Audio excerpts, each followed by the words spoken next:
modulated by our symmetry. It feels like before now I was only half of me. Thought that I had figured it out, never felt it rationally, but this sense of urgency has me wondering. Thought that I had figured it out, nothing could get through to me, but this kind of chemistry has me wondering. When you're not around it, all goes black and white. How come I'm not seeing in color? Lost without you, I can't make it through the night. How come I'm not seeing in color?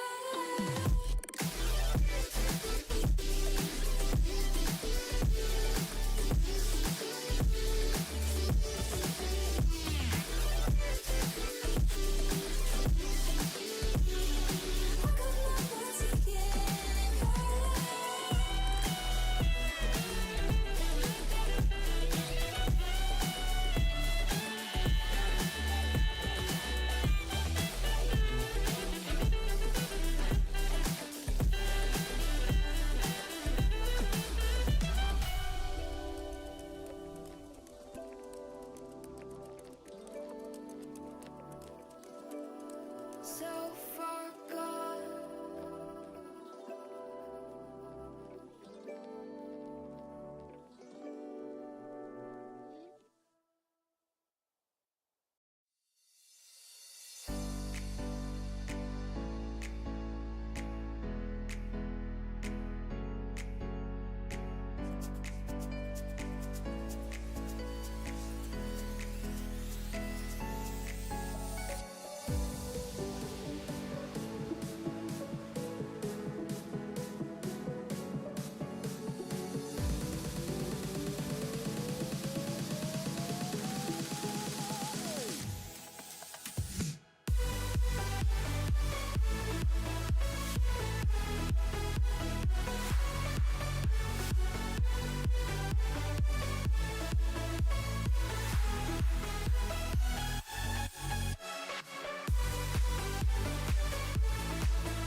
Nothing cuts quite like a memory, especially one that you're trying to forget. But I can't find the energy to rewind and reset. I know you don't wanna be used, but you use me to build up. You build up to break me down.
Happy Friday night, everybody. We're back here on the NECC for some Overwatch gameplay. The 2 has officially been dropped for a little while now, and Jobin and Ray joining everybody once again. And last time we got to cast this game, it was a slightly different version of the game than it is now. Officially, all the new heroes are out of quarantine, so the handcuffs are officially off for every single team in Collegiate. That's going to make these games and these situations so much more exciting. I mean, we have a cat on a jetpack that we can see flying around the map, plus all the amazing new heroes. Domina has been showing to be a pretty strong tank in a lot of different scenarios. Very pokey like Sigma, but just the amount of damage she can lace out is massive. So it's going to be a great time as we have our first game. It will be Division 3 as we have Southeastern Oklahoma State going up against Kansas Club Crimson. So we got an Oklahoma and Kansas battle royale. Yeah, and so far on the season, Southeastern Oklahoma, they're sitting at 2-0, so at least on paper, the favorites going in. Kansas, a bit of a rougher start so far, going 0-2, but I think the one point that I said it before we actually went live, I feel like this next, I'll say 2 to 3 weeks of Collegiate is just going to be an absolute fiesta with teams watching OWCS, trying to mimic certain comps. I know there was like a boot camp stream that happened last week, so the pro teams got to at least show a little bit of what the new heroes can do, and teams now, I feel like you just have so much more variety. You mentioned, I mean, there's quite literally a hero now that you can just tether and fly your teammates off into the sunset if you'd like, and so much creativity, I think, now with some of these new heroes. So even though if you're Kansas, you are down 0-2, I think the playbook opens up a lot more, and you can make the series a lot more wild and maybe increase the variance and your chances to win. I think to it, especially since we're 2 weeks now into the new patch, basically. It's been enough time for a lot of collegiate teams to possibly pull the trigger. Like, maybe you don't play them last week because you're still ironing out the details and you'd rather go with something that's a little bit more safer. But I'd also say when you get into these lower divisions as well, I mean, sometimes you don't even have to play the new heroes. Just play what you're good at. I mean, the thing with Domina that I've noticed, at least playing her and playing against her, it's like you get a good rush composition, just get on top of her. There's not a whole lot she's going to be able to do because her push just doesn't do enough to keep people off of her. So you just get past that shield with a rush comp and it can be lights out. Yeah, and if you're an amazing Sojourn and Cassidy player, there's no real reason for you to go pick up the Emery or something like that when you realistically know, okay, maybe I can find some good potential in this, but these heroes I know, I love, they obviously still work very well in the meta. It's not like the old stuff is bad now, right? We just got a few new wrinkles into the game that maybe be introduced, and I think you nailed it too. I think the top teams will be maybe have a little more leash to experiment because they've got the fundamentals just so ironclad and tightened down. But some of the lower teams, quote unquote, I think definitely we might see a lot more comfort and just listen, pick what you're good at, pick what you know, and pick what you think is going to get you the safest W. I'd say the other thing with the cat is like the uniqueness of the cat is being able to tether and bring someone to a spot, maybe they couldn't get there on their own or just more easily get there.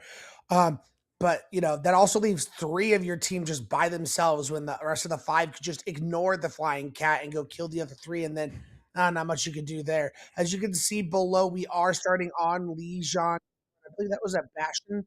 And I couldn't tell, was that Domina or an Alari? It was Domina. So, no new. I don't even have Nico to. Yeah, at least, no, not too surprising again, especially because teams have had a couple weeks to play on the patch. Maybe they've had enough solo queue games, maybe a few scrims where they say, listen, this thing might not be overpowered, but we don't really have an answer for it yet. So we're just going to put it to the back burner for map 1, try to get off to like a nice, easy start, so to speak, at least play into heroes that they've seen before and they have an idea of how the game should play out. And it looks like comfort is certainly going to be the theme of map 1 to get us going. The only, I guess, new-ish pick is the Vendetta, but funny enough, she's old news at this point because we just got the last couple of patches, but definitely still a hero that has that pop-off potential.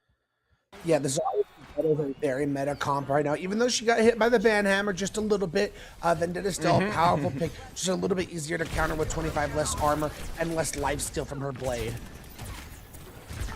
Yeah, and let's see Kansas and Southeast Oklahoma. Obviously, Kansas, as we said, 0-2, desperately trying to get in the win column. Southeast Oklahoma, it's been a great start to the season. You're 2-0, you're riding high. You got that new patch vibes rolling through the squad. So, first control point unlocking momentarily, and a little bit of chip damage back and forth. It looks like Southeast Oklahoma has the front foot going forward, and yep, it's going to be fake Alfie, the first one taken out in the trade.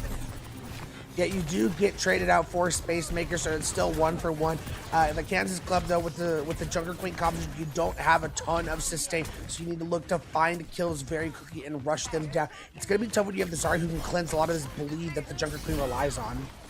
Yeah, and speaking of that Zarya, we saw Fluff Nuggets just essentially fully charged, holding off 4 separate players from Kansas essentially on their own in the front line, but now we are going to see a cheeky little back cap out of Kansas. Southeast Oklahoma, some of the players got low on health, so they're going to decide to play a little bit of retake here. A lot of damage going in from Allocate, but not enough to finish off the Genji. The contest will now come through, and both teams just doing the eternal dance to try to posture right now.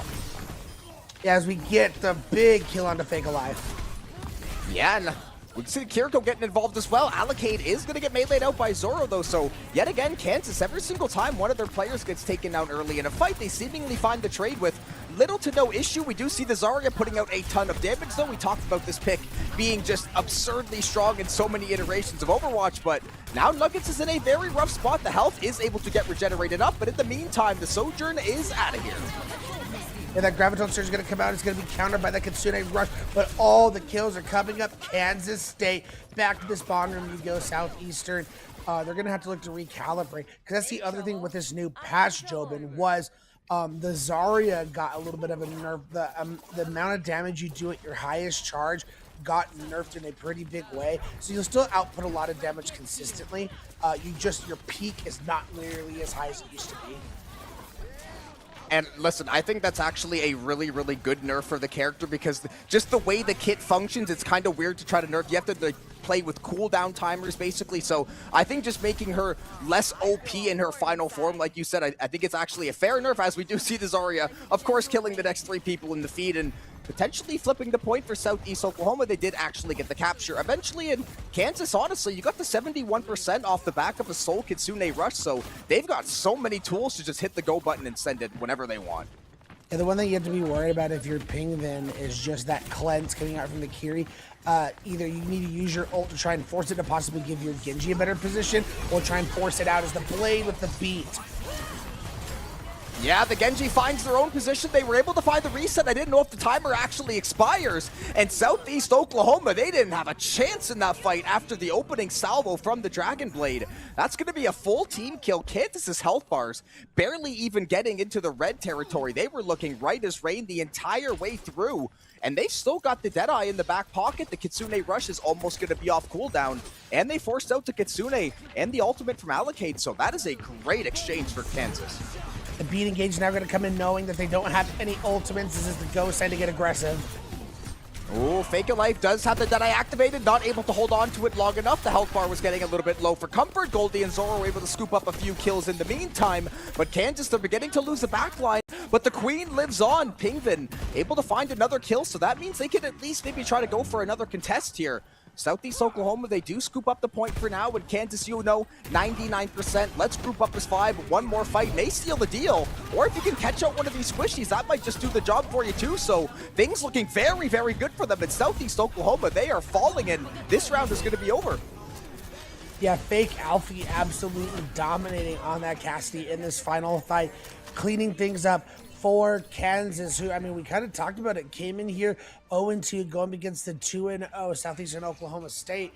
To come out first map and win, 100-60, big time statement, and we're going to have to see what adjustments Southeastern is going to be able to do.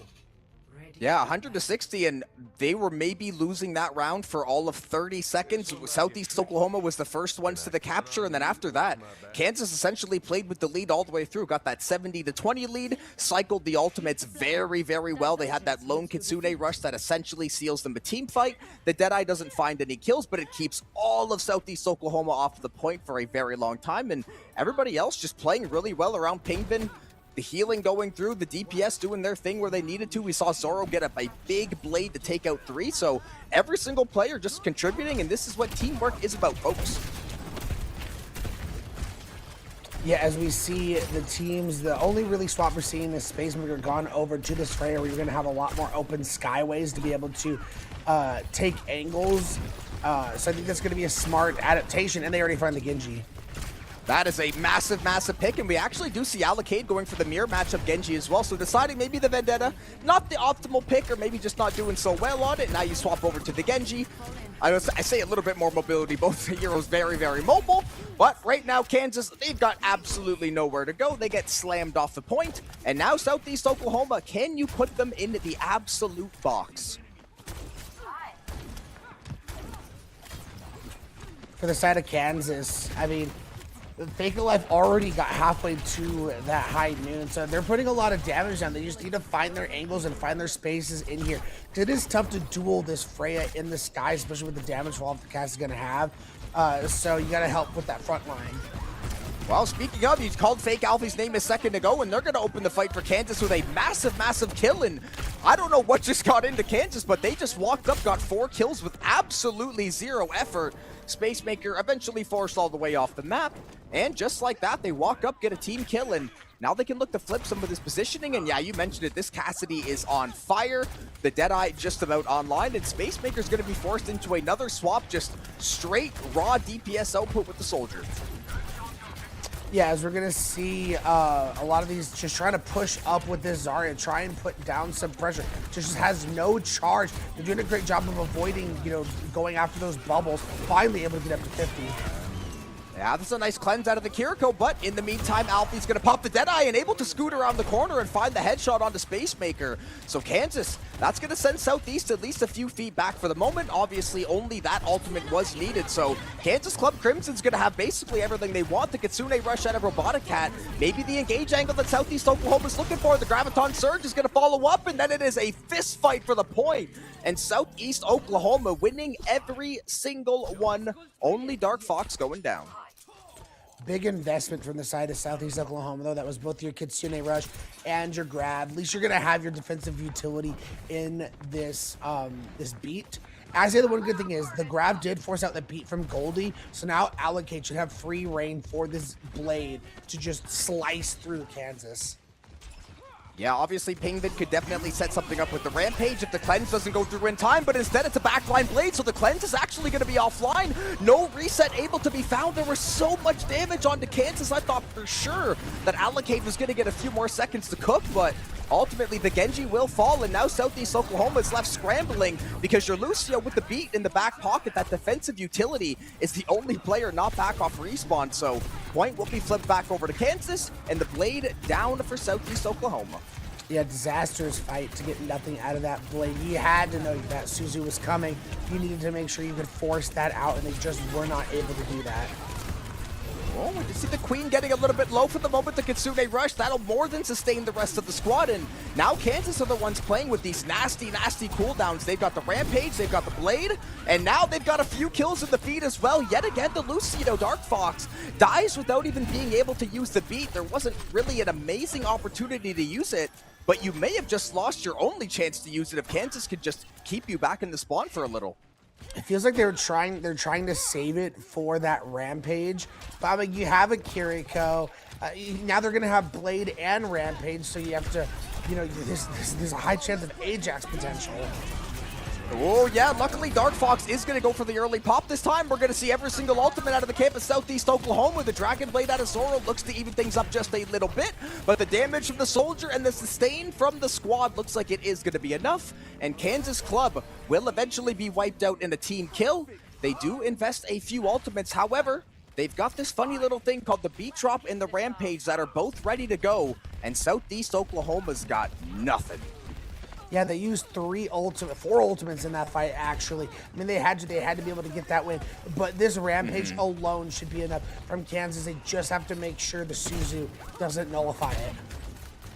They just got to time Rampage and that beat drop, and they've got a very good chance to win the fight. The Rampage is going to connect onto 3. It was world class from Pingvin, and now the beat goes in from Kansas, and yeah, this fight was over before it began. The Queen runs down everybody on the back line. The beat makes sure that the win is met, and I hate to say surprising result because, records are records. They don't necessarily mean everything in the world, but very impressive to see Kansas just handle business like that.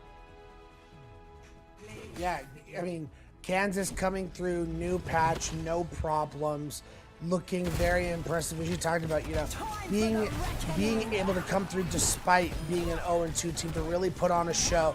And hey, I mean, maybe they get their first win tonight. They start building a little bit of momentum, and who knows where it goes from here. Division 3 is very competitive, but still plenty of season left to go. Mm-hmm.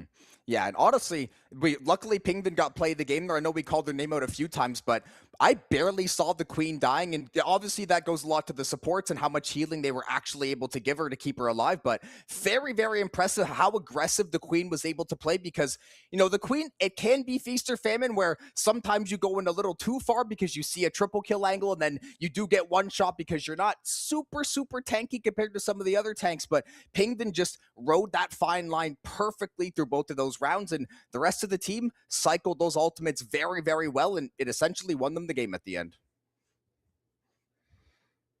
Again, I think that was a big difference there with Southeastern in that final fight when they got the point before the final flip. They used way too many of their ultimates. If they had some to combat that Rampage, maybe they have a chance there to make something happen, but it is what it is. They are 2-0. They know how to make requisite adjustments. So we're going to have to see as the map pick goes into their hands. They can take us wherever in the map pool.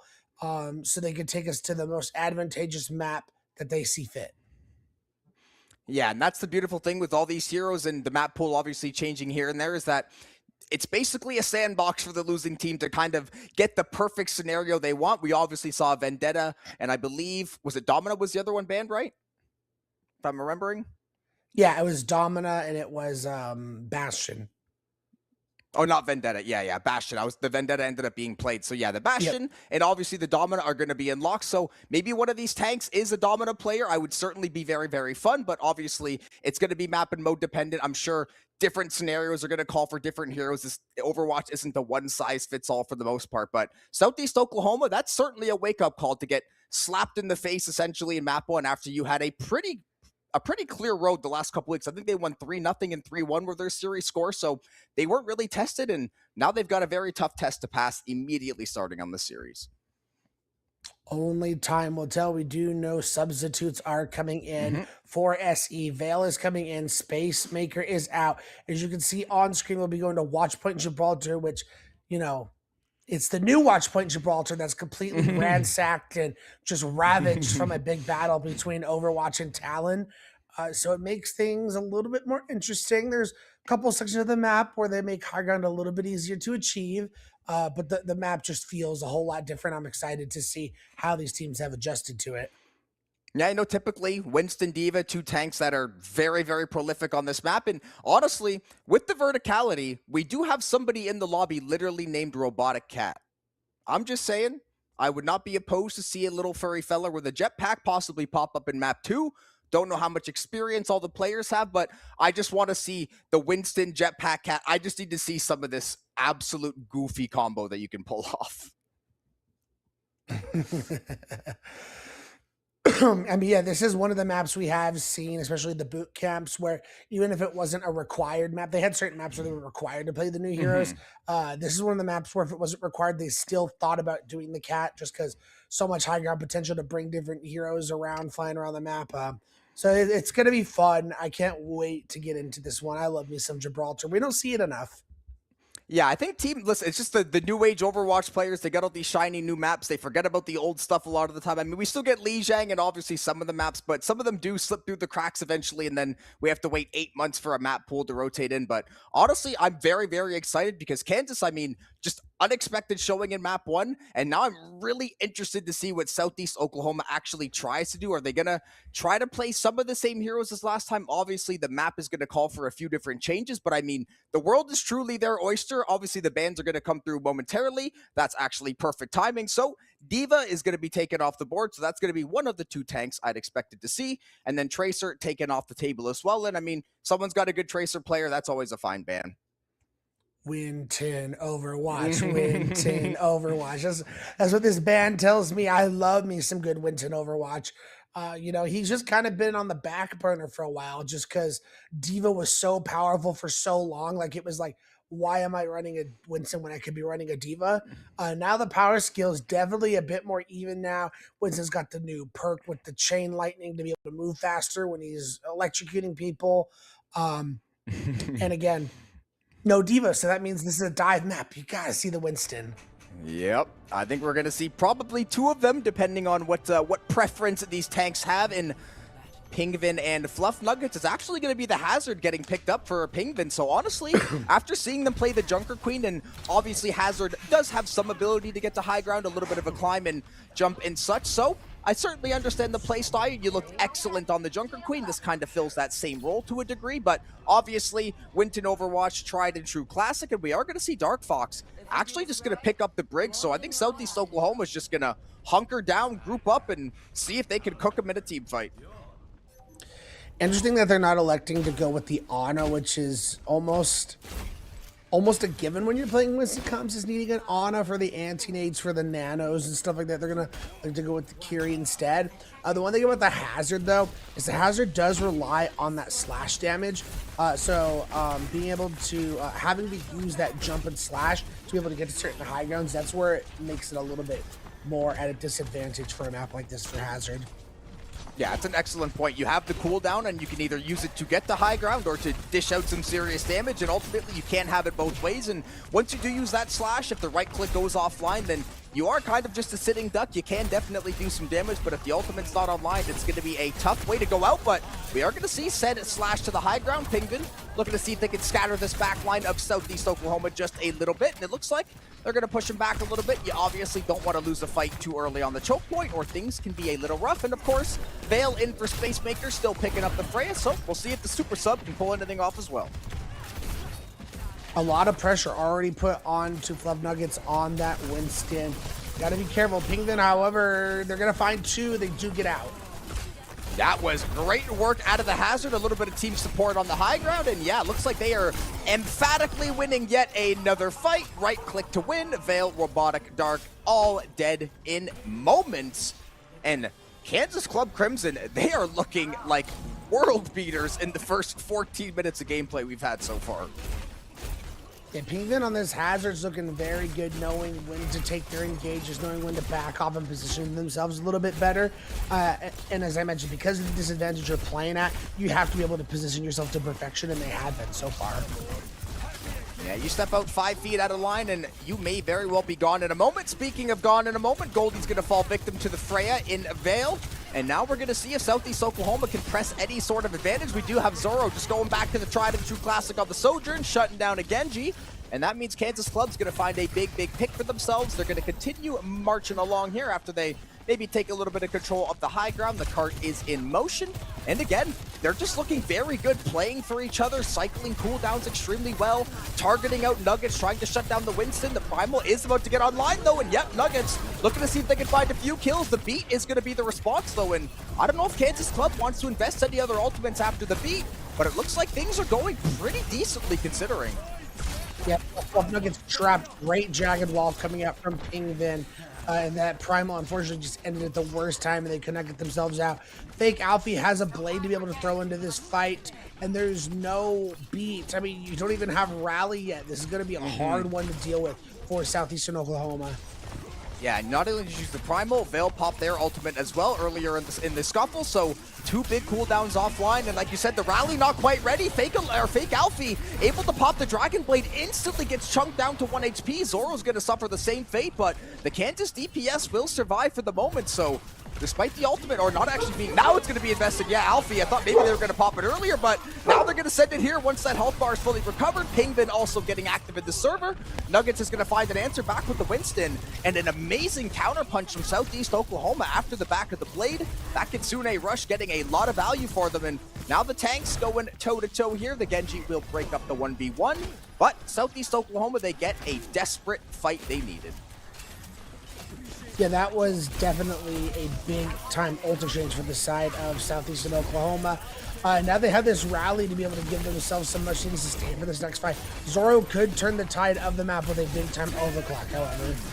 Oh, Pingvin's gonna drop the ultimate onto a few players. They are absolutely CC'd 2 of the 9s. There is nowhere to go. We are gonna see a late rally come through from Southeast Oklahoma, and Dark Fox is able to find the shield bash onto Goldie, and now the Winston's going absolutely crazy on the backline. Fake Alfie able to find a beautiful response to find a few kills on the Genji. That is an incredible 1v1, but of course Brig wins those as Southeast Oklahoma wins another clutch fight. Yeah, that was actually incredible. I thought the rally was going to be, I mean, the rally technically was late. They were just able to make good, despite how late it was. But that was such a good downpour, but Southeastern Oklahoma able to survive. Very well played. Yeah, stopped them at the goal line. They didn't get that additional time bonus from the checkpoint. I do see a primal up Fluff Nugget, seeing if they can get active, but maybe Zoro the one targeted out finally. I was going to say this Winston desperately trying to find anything to get their hands on. Eventually, they do shut down the DPS. Pingvin's going to be down to about 40% HP. Southeast Oklahoma looking healthy as ever, as we are going to see Zoro swapping over to the Reaper as Fake Alfie does meet their maker in Fluff. And yet again, that's 3 big fights in a row for Southeast Oklahoma. And now they're showing that strength that I assume they had when I saw that 2-0. They're looking a lot better these last few fights. I was about to say Zoro said he's tired of the Winston playing the Reaper, but Fluff Nugget's able to take him out almost immediately. It was through the help of a lot of the other players from Southeastern Oklahoma, specifically Vale. But yeah, as you talked about, Southeastern Oklahoma has found their stride. This Winston, especially on second point, does go incredibly strong. You just have these amazing defensive positions that they continue to take. Fake Alfie able to escape back to the balcony, re-link up with the Lucio, get that healing all the way through. A little bit of shuriken damage into the mid-airship as looks like Allocade has the blade ready to go, but obviously ultimates right now, they are a dime a dozen. The beat's going to be the first thing invested, and Fake Alfie just going to try to junk down the Kiriko. In the meantime, the Dragon Blade will be sent through, and the resets are a-coming. That's going to be 2 in the feed. Hey Pally's able to scoop one up for themselves, and finally, Kansas Club Crimson finds that team fight they have been searching for what feels like, I mean, it has been honestly like 3 minutes straight of just L after L, and finally they break through, but they haven't got the checkpoint quite yet. It does get stalled. Yeah, they've already lost 2, has Southeastern Oklahoma. So to me, you just take your licks, you get back to spawn, you try once again, and yeah, that's exactly what they're gonna have to do. Held on to ult, which I think is the big problem, is the good thing. But they were not able to force out any from Kansas, but that was also good patience to not use those there. Roster Mania continues as well. Allocade now going to opt into the Vendetta, which definitely can be good into the Genji. A little more mobility depending on how those cooldowns are being cycled, and ultimately just maybe more annoying to deal with. We are going to see Zoro, though, try to take control of that high ground. Going to get a face full of lead. Will have to fall back. Death Blossom is online, but as you said, any ultimate right now, if it gets wasted, that may well be a winning or losing play for each squad, and the Primal Rage will expire from Fluff, and the payload about halfway to the end goal. Yeah, we're rounding just under the final minute on the clock. Kansas took them a while to get seconds, so they don't have a lot of time on this court. They got to make his next attack worth it, but Penguin's already taking so much damage.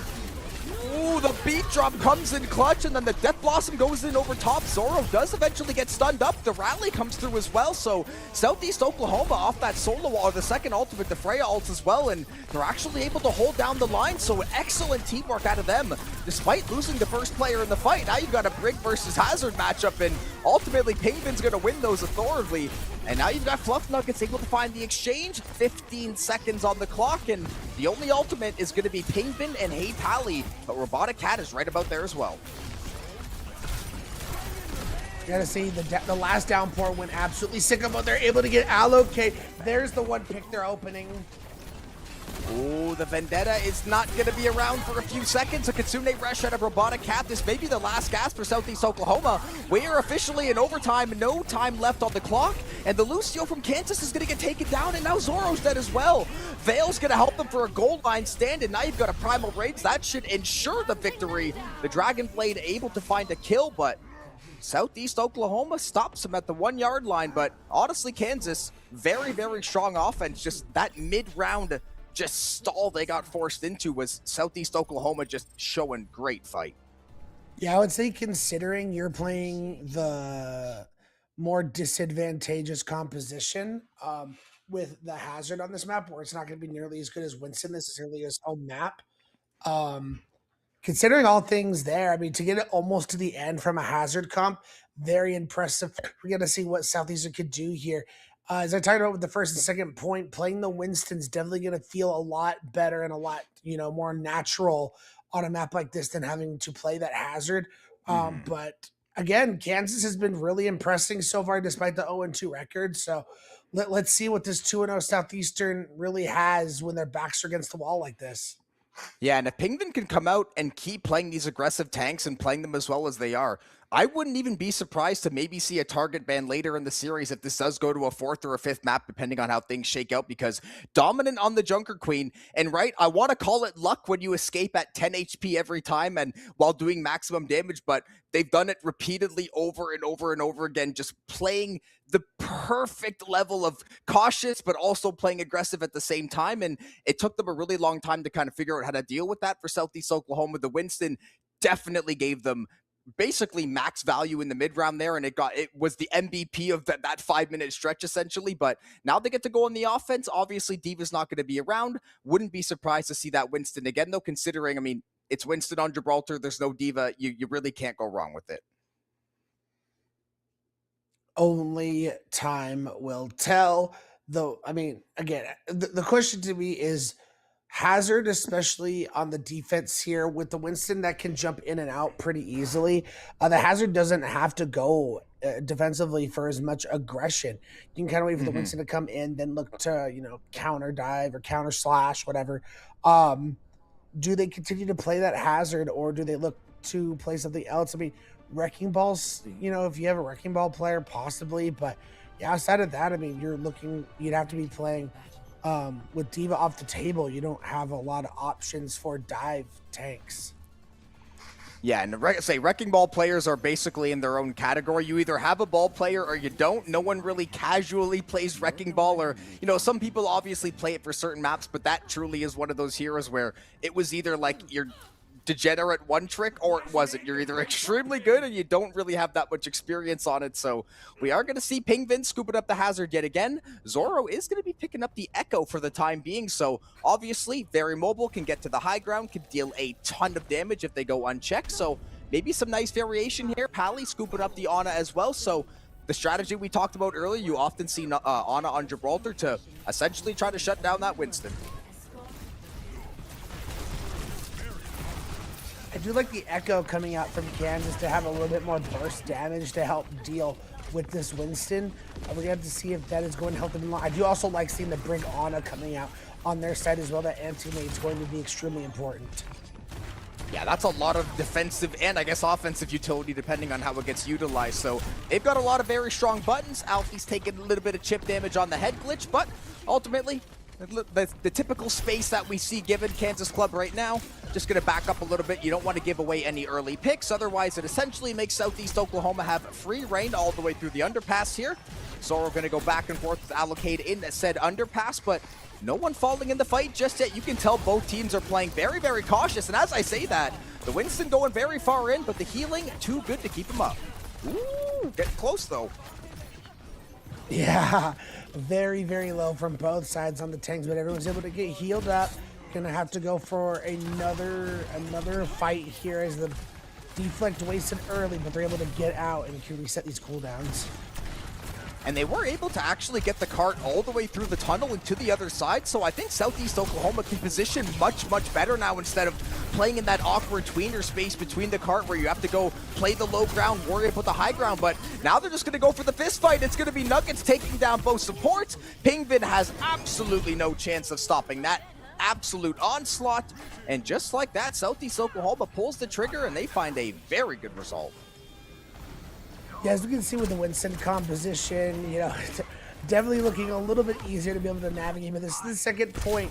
This is where Kansas was held up for quite a long time, and already Fake Alfie punishing Vale for getting a little bit too aggressive with those angles, finding the pick.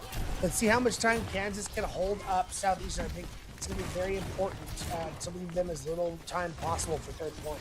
Yeah, and if I'm allocated, I'm not sure I'm going to be throwing shoulders with Alfie because I saw that Genji get headshotted on 2 separate occasions in that fight, but luckily had a support there to assist him. But hey, if you just run down the Cassidy, they don't become much of a threat. The Deadeye has no chance of being invested. We do see Nuggets getting bombed back with the shield, and the Primal Rage eventually will expire. That's going to be a beautiful flashbang to shut the Winston down for a second, but now Zoro's going to replicate and turn into the Monk of the Road, so this is absolute pandemonium on the point. Zoro still looking to give chase, but it's going to be Goldie winning the Brig duel, taking down Dark Fox. There's the Deadeye at a fake Alfie, able to shut down the Genji. No Dragon Blade for the fight.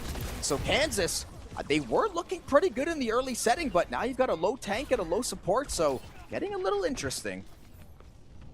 Yeah, but they got the favorable picks. They're able to sustain for the time being. They are going to have to deal with this incoming allocated Blade with no defensive ultimates whatsoever. I mean, that was 3 ults Kansas committed to that last fight. SE should realize this is their time to strike with their Blade, with their rally.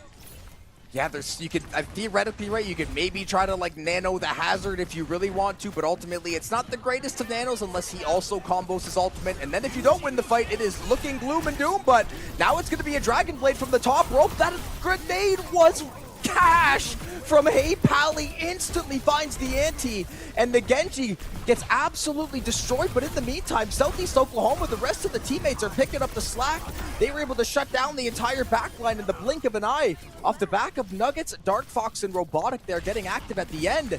And the Winston, again, just giving so much value and just gives you a little bit more forgiveness than the Hazard. You know, you are able to survive if people get on. You have the bubble, you've got the lead, so more tools to get away as Alfie is going to pick up the Ash, so more swaps coming in as we get near the end of the map soon enough.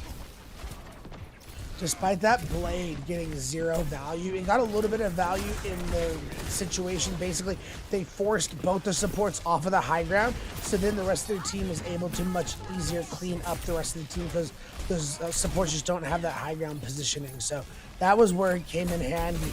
As we're rounding the final corner for Southeastern, they have a lot of ultimates coming online as well.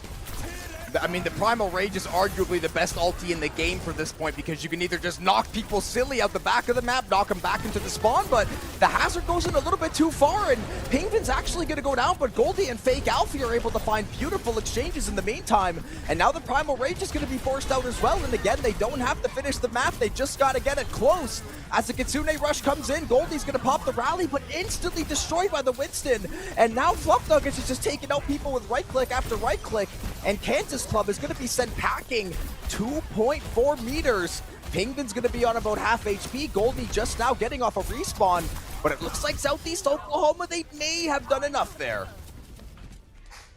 That they did, folks. Southeastern Oklahoma University able to win their map choice of Gibraltar, tie up this series 1-1. Folks, we have ourselves a series, and it feels great. Considering our week number 1, we had 2 3-0s.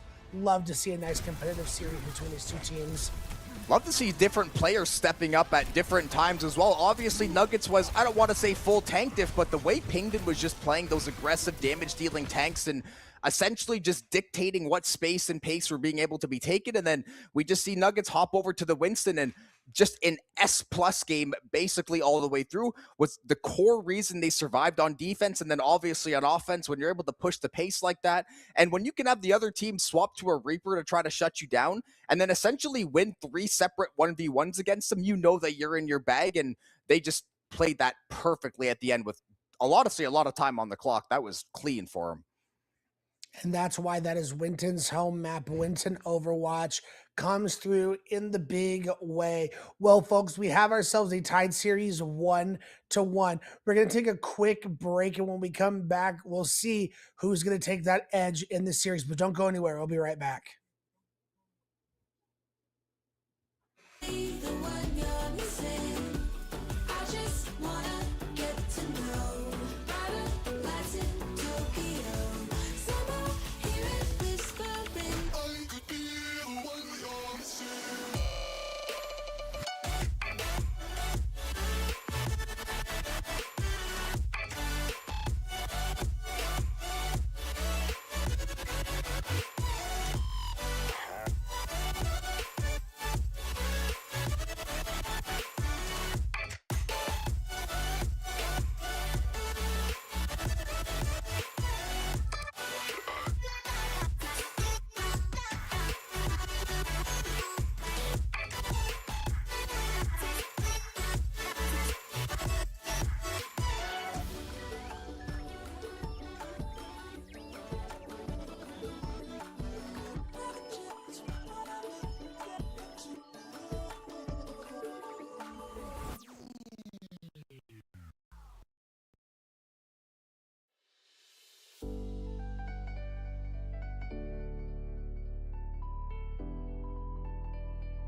Welcome back to more Overwatch on NECC. We've got a series on our hands. Southeast Oklahoma, they end up winning map 2. They tie up the series, which means the map and the mode was obviously going to change hands. But I mean, fantastic series so far. We obviously are going to get at least a map 4, which we were not privy to a few weeks ago.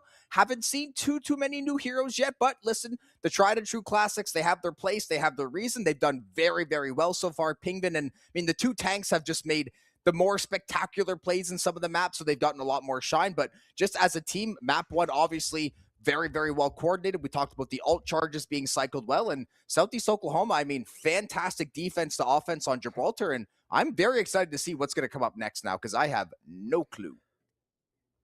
As we do know for Southeastern Oklahoma, we do have Spacemaker coming in for Vale, so we'll have to see how that wrinkle. Obviously Space Maker didn't go so well for them on map number 1. Let's see how they can come back into on map 3, which you saw on the bottom.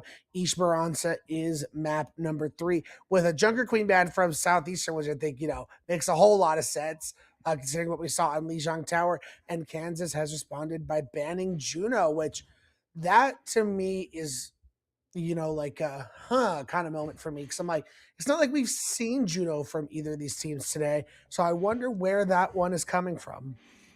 Yeah, I guess maybe thinking some of the move speed and I guess just maybe the ultimate healing. But again, you could even slot in something like the Lucio. There are other options where you can still get mobility and healing, but Juno can be annoying to deal with, but it doesn't feel like the most impactful of bans, certainly. And I even joke before that I wouldn't be surprised to see a target ban going Pingvin's direction. But listen, they played 2 dive, get in your face, kill you tanks, so you ban my Junker Queen, I'm just going to go back to the Hazard because they still did very, very well on it. Oh, new hero spotted as well. Spotting here for the side of Southeastern. Let's see how this plays out. As I mentioned, she can dish out a ton of damage onto this field. So for Kansas, especially since you're playing this Hazard, you gotta be careful when and where you take those dives, because Domina could blow you up before you have a chance to get out.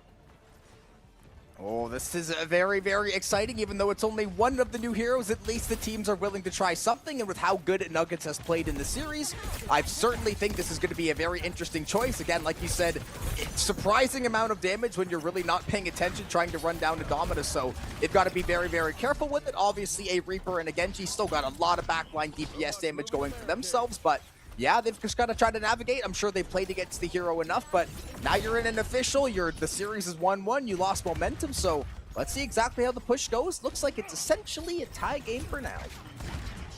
Yeah, Zora got forced out there on that Reaper, got extremely low, was forced to fade out, but I mean, still can look to reload and re-engage here, as SC does have control of the bot right now, but I mean, like I mentioned, Domina can be run down. You just got to time it perfectly. Oh, we are going to see Allocate. Oh my goodness, the Genji. I mean, that's a quick 2-piece, and that is exactly what you're looking for if you're the side of Southeast Oklahoma.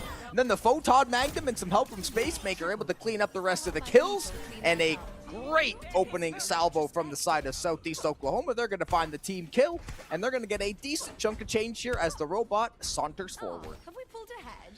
I will say that this is where Domina is going to succeed very highly if you just stand around and don't do anything. You gotta, you be putting action on the screen. Make Domina have to turn, look, go in a bunch of different directions. You just stand there. Just throw so much damage on the front line.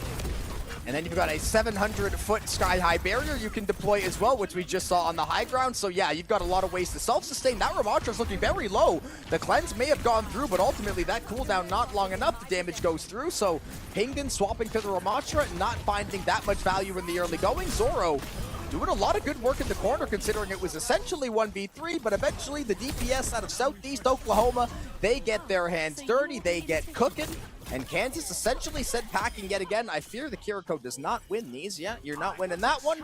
And it's going to be another essentially team kill, slightly delayed one, and more progress for the bot.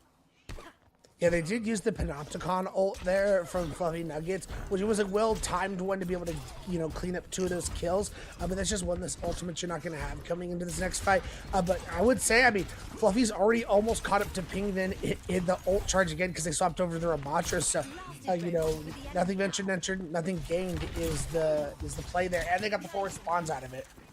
Yeah, and Domina having as much range as she does, obviously, with the Magnum, you can certainly just get that ult charge relatively easily and safely if you're playing with the rest of the squad. So, I mean, yeah, it's already at 53%. Fluffy is going to be passing Pingvin any moment now as we see Space Maker getting sub back in for map 3 and making a massive impact on the Cassidy. That's 2 or 3 first bloods to really get the fight going, and we see a nice little Dragon Blade from the camp of Allocate, and Kansas Club Crimson, they are just scrambling right now. They have not found any semblance of an answer, as we see Zoro now swapping to the Sojourn, so even they can't really decide what's good this map.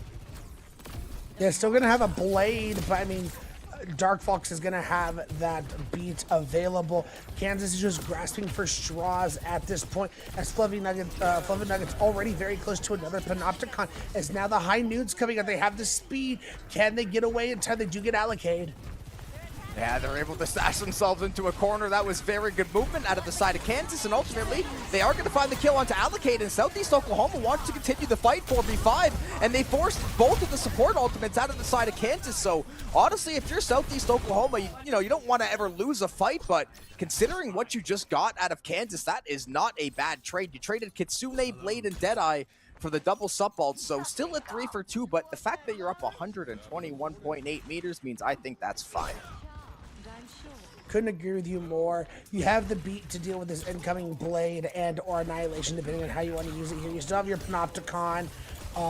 You got them to use a lot in that fight. Well played from the side of Southeastern. And now we are going to see Domina trying to get active early on. The Ramatra pinged it. We talked about how well they were playing and how aggressive they were playing, but the Ramatra's not going to, you're very immobile for the most part. So once you get caught, you are essentially getting cooked. And the rest of the team joining you shortly thereafter. It is another team kill after the Pentopticon and Southeast Oklahoma popping those support ultimates, and just to make sure they secure the fight, because at this point, the clock is absolutely the sixth man for Southeast Oklahoma. They could just run this down as much as they want, and yet the robot still on the other side of the map. And they didn't even give a chance for any kind of ultimates coming out of Kansas. The Panopticon just shuts down any chance that they're able to take advantage of that. But now Kansas can re-engage here. They'll have 3 ultimates to be able to use. This is their opportunity to start getting some progress, some card progress in their favor. Yeah, 4.5 minutes is a lot of time, but if you mess up, 1 or 2 more ult cycles, all of a sudden the game gets very, very dicey for the rest of your squad, and instantly there will be no overclock. The Ramatra is going to get cleansed up, but that's not nearly enough. The tree will also not be enough cover to hide the Ramatra. Nature essentially not good enough for you there. The Dragon Blade able to find some good value, though. They shut down the DPS and the support combo of Southeast Oklahoma, but the Domina and the Genji are still running a rough shot on the rest of the backline. Fluff Nuggets has a boatload of HP and a boatload of damage going hand in hand. New hero, Hootis. Yeah, and they have that extra range perk as well, so they can just free fire from so far away and connect on so many different people. Are going to have another Panopticon, Blade, High Need to go with all of that. And so we've seen no Annihilation still out of Penguin. They've been holding on to this for such a long time, and we have the overclock from Zoro. This will be the 4th Pentopticon to what will be Penguin's first ultimate. I don't know if they actually stayed on the hazard long enough to get it, and then they obviously didn't use it on the Ramatra earlier in the fight, and now there's not really a point using it because you just got mollywopped off of the point. 4 players dead before you could even take a breath. And now Penguin, yep, I fear the result will be the same. So, waiting for the perfect Annihilation, they have not used a tank ult. I'm pretty sure they didn't hazard ult, which has now been 6 minutes.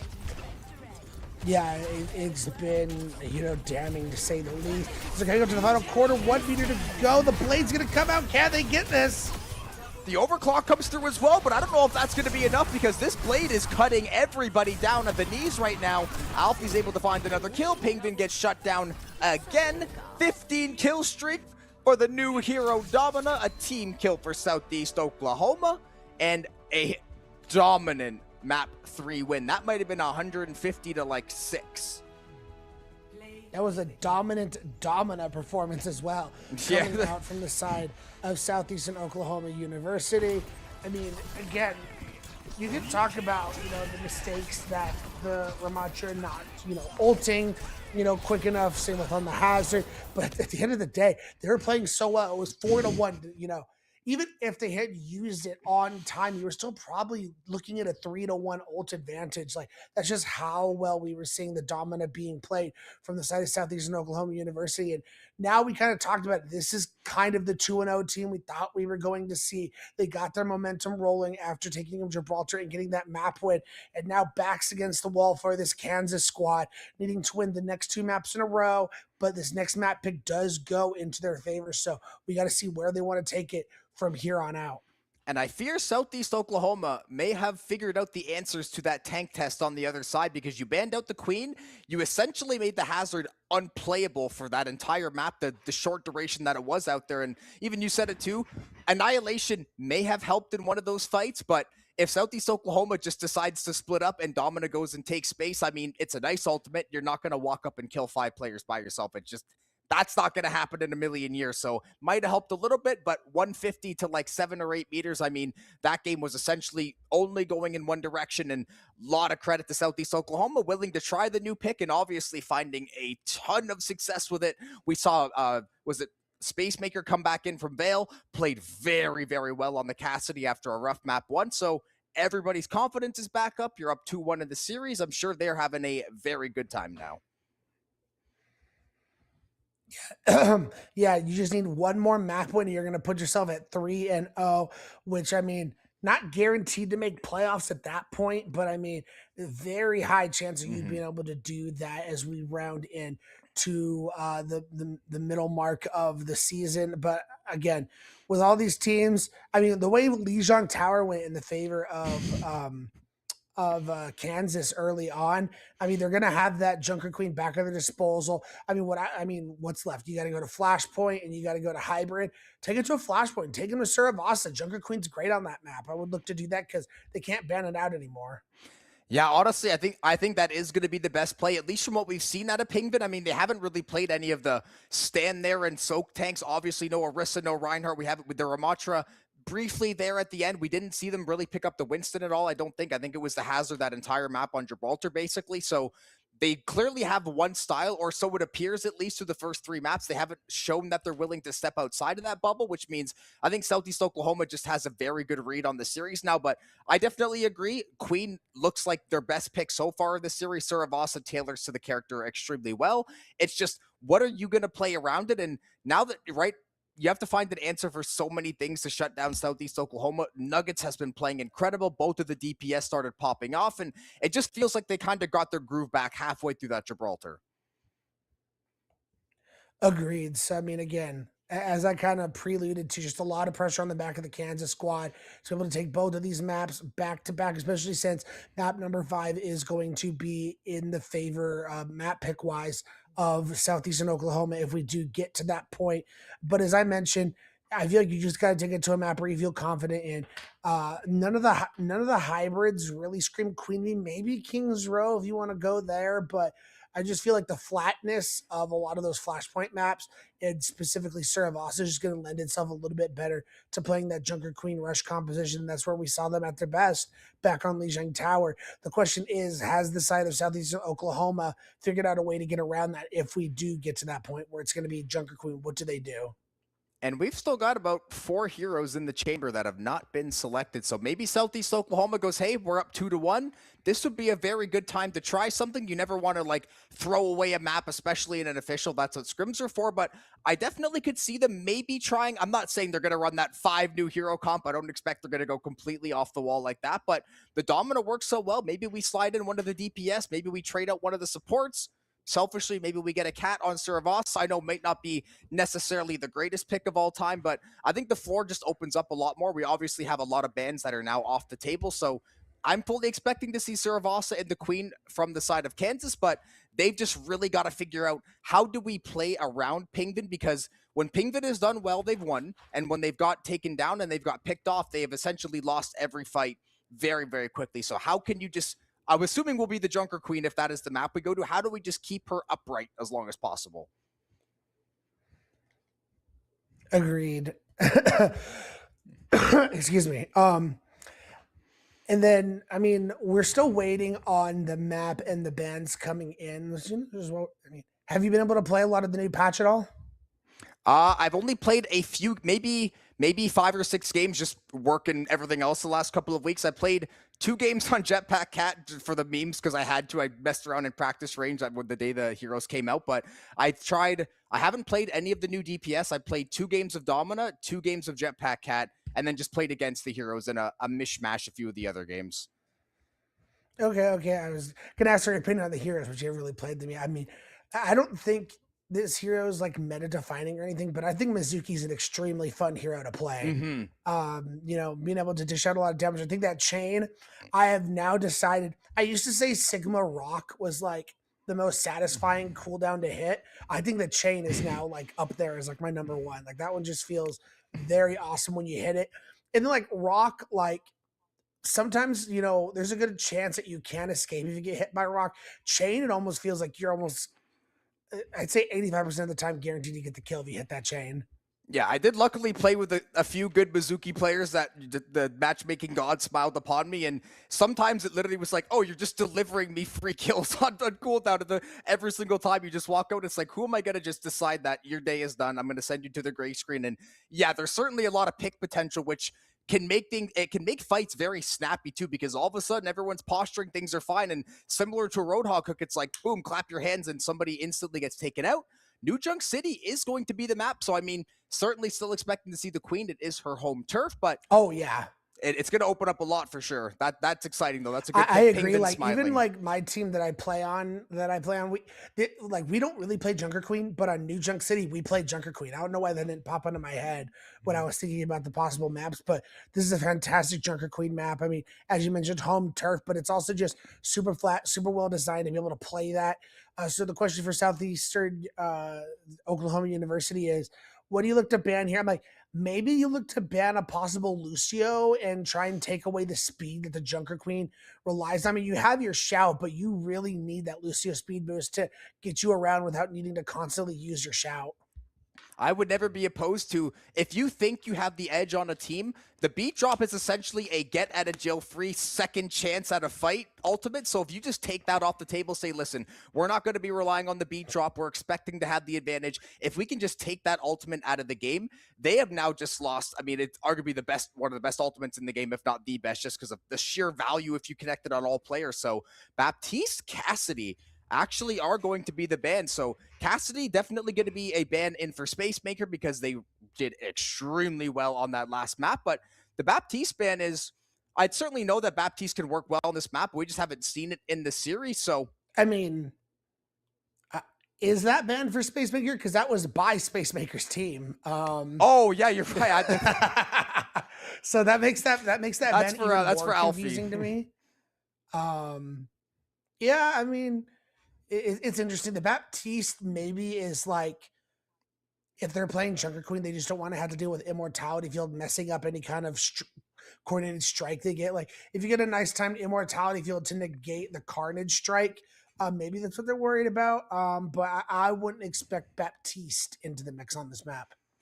Yeah, and even if they were to pull out the Baptiste, I certainly don't think it was going to be the pick that turned the tide, or we won this map because the Baptiste had a perfect lamp, we shredded them through the window. Like, probably would have found some value, but I don't think it was going to be that game wrecker that the Lucio can be, or some of these other supports potentially. But now we get to see if anyone's willing to stretch their legs a little bit. Nuggets is going to hop on the Domina yet again. I love to see it.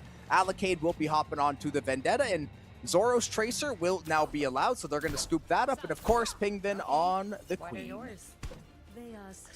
I will say, this is the danger zone I kind of talked about. If you are playing Domina compositions, it can be rushed down pretty heavily. I talked about Ramatra, but Junker Queen also falls into that category. So SC is going to have to play pretty picture perfect if they want to make this Domina work against this rushed Queen composition.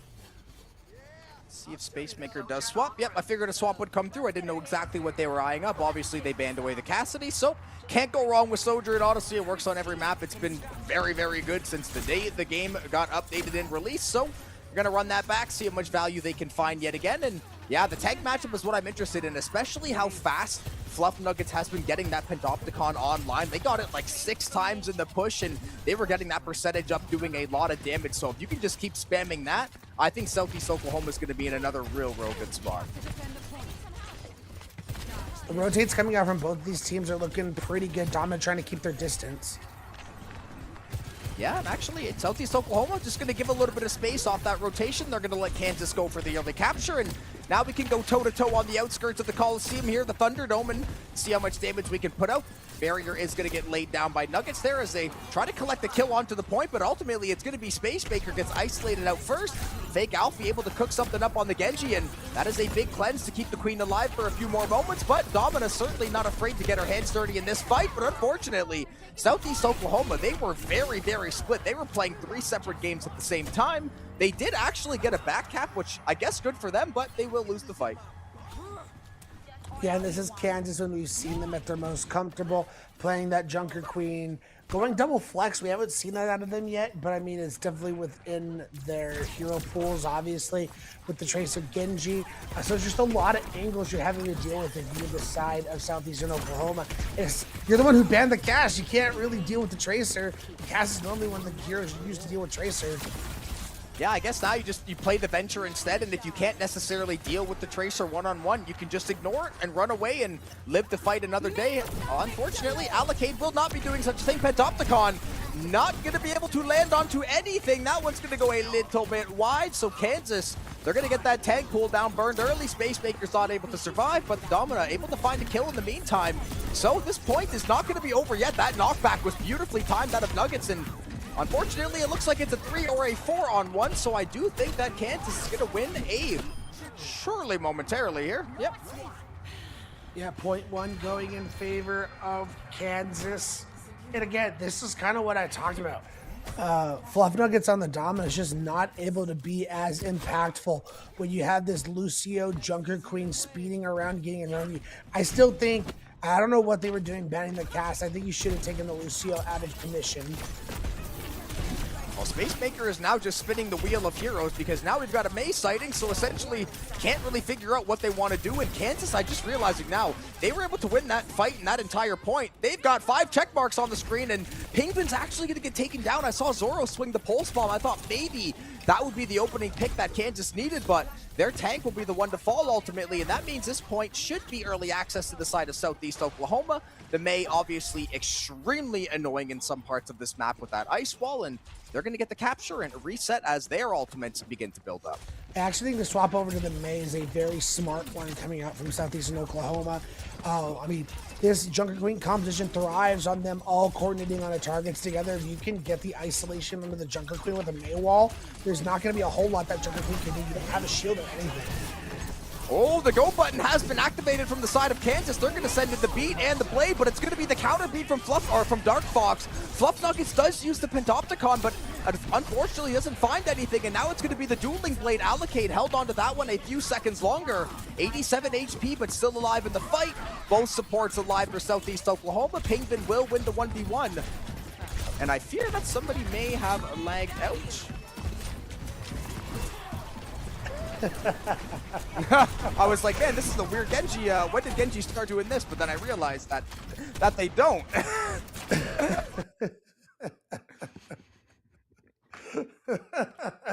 800 ninja stars later. Yeah, right. My Genji. Oh man, that was funny. We'll get you guys back into that action as soon as we can. Not sure if we had an observer problem there, or if that player actually did lag out. But once we know, we'll get you guys immediately back in. But I mean, Southeastern Oklahoma, I was talking about how I felt like the Domina wasn't doing a whole lot. They started to really turn that around. I do think a lot of that was the cataclysm of the fact that the Junker Queen composition, they haven't been able to rush onto anything really. But I think that's a big tick toward the Mei being able to isolate people, and they're just throwing so much damage down onto the Junker Queen before they can initiate that rush that, even with the shout, they're still low on health and they have to get there healed up, and then more damage keeps throwing down. So I think for the side of Kansas, they need to start finding some better, flank routes or angles to be able to get in. As we now come back to this, Southeastern Oklahoma took the point, and now they're on Reinhardt. Now there's a Reinhardt on my screen all of a sudden, so we hopped in and hopped back out. And listen, I'm one of the biggest Reinhardt enjoyers in North America, so I absolutely love the pick even when it's bad, but we will see. I mean, you kind of called it too. You said the Domina it started to come online, but it wasn't really finding that value they were hoping, so they're going to decide, let's just play the absolute meatball, can be very, very good into the Queen as well, because you can do things like this, where if you've got healers next to you, you are going to win that fight. The Rampage is going to connect onto 3. The beat drop's going to be the answer, though. Shatter's almost online as well, so Nuggets could potentially make an insane play, but they don't even need it. The hammer is all that they need. The Fire Strike's going to connect. Very low on HP now, though, and now Fake Off is going to go for the late Dragon Blade to try to save the fight. They are able to find a few kills, shut down the tank, shut down the subs, and they are able to hold on to the point, despite that was a fist fight. It's still a 1v1. Yeah, they're able to get the win in the end, but the respawns are back for the side of Southeastern Oklahoma University. They have the ultimates, but they get allocated. Fake Albi putting on a show. This is what you want your Genji to be doing. You want them to have time, space, and just take to the skies and hack everybody up to bits. Fake Alfie able to pop the blade in that fight, get back to 50% essentially before Southeast Oklahoma is even going to reappear in the area. So certainly a very, very strong team fight, but Southeast Oklahoma, Kitsune, Blizzard, and Dragon Blade, these are going to be tough to play around even with the beat drop in tow. See Kitsune Rush coming in as Fluff Oh! is already swapped over to the Domino once again. Genji, Fake Alfie just ripped the Space Maker apart with the shurikens from long range. It was outside of a doorway in the other room and still was able to find the kill. And now that's going to force the Dragon Blade out of Allocate to try to save the point, but things may be looking a little bit rough unless they can find another kill. The tank's going to be low. Nuggets back on the Domina and ultimately falling back. The result is the same. Goldie finds 2 more and Kansas wins the 3rd point. As now it looks like Ducks is going to be the next point, so really good RNG for the side of Kansas. They're going to be able to set themselves up perfectly on this point, as Southeast is going to have to look to try and find an angle, and they will have a Blizzard to be able to do that. But with the Kitsune Rush and possible really quick cleanses coming online, it's going to be tough, especially with the mobility these players have.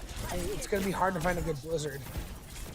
And Kansas having early rotation to this flashpoint after winning the last one means the Blizzard's going to be a little harder to find value on because you have to play into the side of Kansas. They don't have to come to you, so we are going to see the May block up in ice. They were able to shut down the Kitsune and the Kiriko, so the fact that Pally's down, I mean, right now, Southeast Oklahoma, this is your time to go, and it looks like they are agreeing with the sentiment. The May dealing a ton of damage, able to finally take the Queen down, but the throwing knife gets traded out. In the meantime, Allocated Fluff Nuggets doing a whole lot of work on the back line, and this point will be flipped once Genji does get taken out. Triple kill for the opposing Genji. Allocate and point flip. They're able to win that with no ult commitment, and they got Hey Polly to use that Kitsune Rush relatively early in that fight. I think the one thing you have going for you for Kansas in this next fight is Dark Fox is still a good 20% away from that beat, so you can look to quickly look to Blade and try and set something up here, but you gotta go quickly. Oh, then we're going to see the Pentopticon trying to shut down the Queen nice and early. The DPS is looking very good out of the Domina, but they're taking a whole lot in exchange, and the Dragon Blade is essentially going to seal the deal on that fight. We saw the Blizzard invested as well. So Southeast Oklahoma using a few big tools there, and they're not able to come up with anything. Until then, the pulse bomb from Zoro, able to take down 2 in the meantime. So Space Maker and Fluff and Zoro all trading each other out.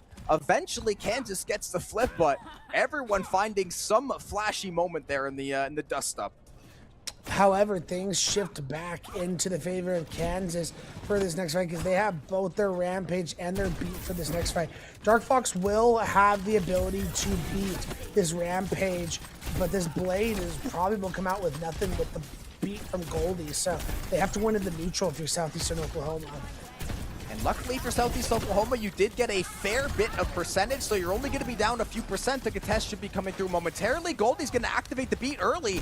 That means Southeast Oklahoma can use the last Beat if they want. And now they've got Beat and Blade. You've got to think that that combo has got to be invested sooner than later. There is the Beat. There is the Blade. Space Maker's able to shut down the tank immediately, and this fight is over for Kansas. They may survive a few more seconds, but they are going to be sent packing. And in the nick of time, Southeast Oklahoma, they will save the flashpoint. Yeah, no Rampage used for the side of Kansas, so that's good. They're going to have that for this next fight. But you're facing down a Blizzard and a Kitsune Rush to try and help deal with that, just the potency that the Rampage can bring online. Let's see if they look. Yeah, they have good positions to be able to touch here. However, they're just going to go straight to the point. That's a lot of damage already taken by the Queen. They're down. And the Pentopticon wasn't even invested. I think Nuggets was thinking about it, but then the teammate just came in and body bagged Fake Alfie, so not even any need for it. We saw Pingvin taken down first there as well, and Southeast Oklahoma. Granted, for Kansas, that wasn't an organized push. That was, we have 4 seconds to get on this point, or we're gonna lose the point anyway. So they kind of just full sent it there. They didn't really have a choice. They didn't bother investing any ultimates. Obviously, not going to be worth it. But now this is for the series. If Southeast Oklahoma holds on, this series is over. It is 3-1. We are out of here. Kansas, let's see what you got. Yeah, that's the one good thing. No ultimate commitment, as you mentioned. Great push coming in from there. Let's see if they're going to use the Panopticon. They do. They force out the Kitsune. And Penguin's gonna fall again. They isolate the tank. Southeast Oklahoma's been doing an amazing job of shutting down the Junker Queen, but now you've got to deal with the Dragon Blade. They are gonna take down Pally. The reset off the blade eventually not gonna be enough though. The Domina's gonna win that one out. The Pulse Bomb's gonna go wide. Kansas able to find the capture though because they got a whole lot of kills in exchange, and now Nuggets is gonna get staggered out. Maybe the May can find a kill here potentially. Spacemaker though, yet not enough mobility to deal with the Tracer. And it's going to be about 35-40% before Southeast Oklahoma really gets a good touch here. Yeah, those late staggers are devastating for the side of Southeastern Oklahoma, but you did get Kansas to use both their DPS ultimates and their Kitsune Rush. You're dealing with their final two ultimates, which are the Rampage and the Beat, but you will have a Blizzard to try and help out with that.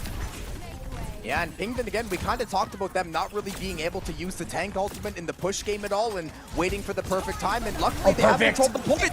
There's the perfect time, but it is going to get cleansed out, which is a beautiful Suzu out of Robotic Cat, and now the Blizzard is going to be used to try to zone off the tank for the rest of the squad, but it's a late beat drop from Goldie, and Kansas Club Crimson wants to go down swing, and the beat drop's going to connect onto all of Southeast Oklahoma as well, and that means they've got a massive advantage in the second fight here, and now you've got Dark Fox and crew able to push their weight around on the site.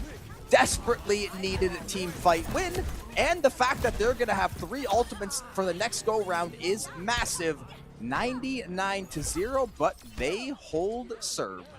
This is going to be tough. You have 2 fights, essentially, if you're Kansas, to try and force a map number 5. All they're going to have is Pulse for this next fight. Southeastern Oklahoma, realize the advantage that you are sitting at. You cannot use all of your ultimates in this next fight. Look to use 1, maybe 2. You got to save some of it for the final fight. Yeah, I think you've got to save. I mean, the beat drop's not even close to being online, but one of these support ultimates I think is going to have to be safe for that final fight. You're going to need every little bit of sustained and move speed that you can get your hands on.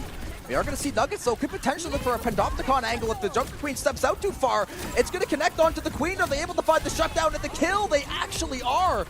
Dark Fox does get traded out, but tank for support is not the worst trade in the world. But unfortunately, for Southeast Oklahoma, you've got no supports left. But Spacemaker's taking down everybody, and then the late blade out of Allocade. The ultimates are cycled beautifully from Southeast Oklahoma, and there may be a last-second contester. It looks like Kansas will make it back in time, but they've got no ultimates online to try to just get that winning edge. They've got to go now. Yeah, that they do not, and they're going to be facing a Blizzard. Oh, they don't touch! Southeastern Oklahoma with the perfect boop coming in on the Lucio, win the map and the series 3-1 and keep themselves at 3-0.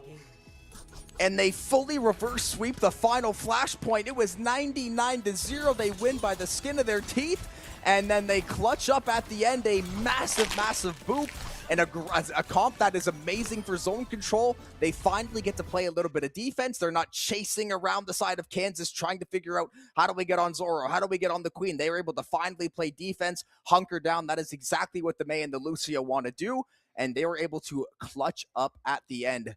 That was a fantastic series, and almost feels like we were robbed of a map 5, but with how well Southeast Oklahoma just dialed in there at the end, you gotta give it to them. Yeah, Southeastern Oklahoma State University, huge shout-outs, 3-0 on the season. Extremely impressive tonight. You know, Lijiang Tower aside, the other 3 maps looked pretty dang good. Seems like they have a good grasp of Domina. And this is kind of what I expected.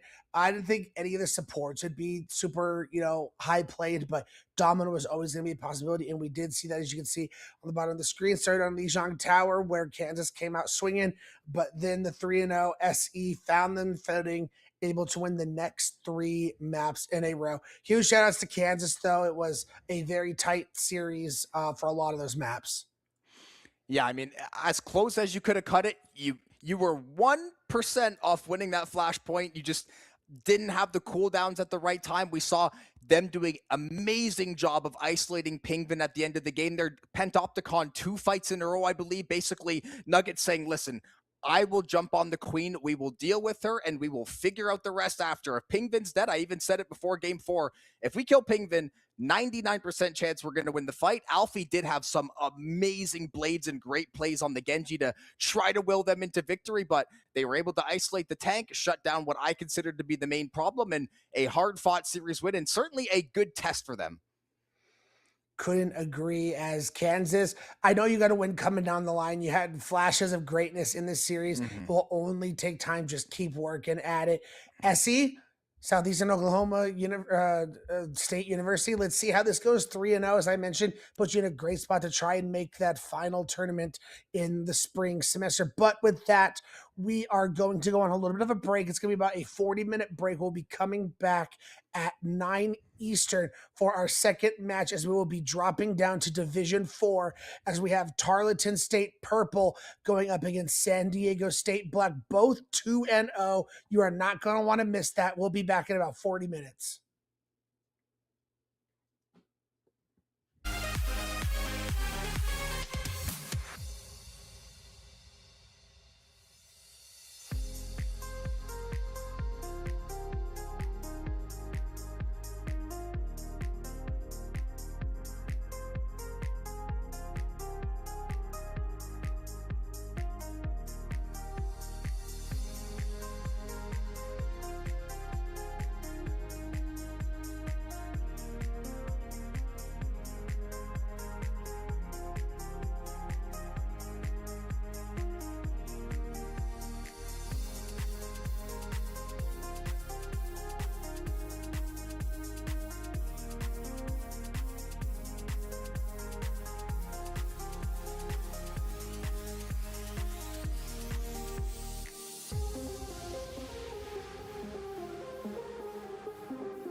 And you know I'm feeling good like that. So what you gonna do?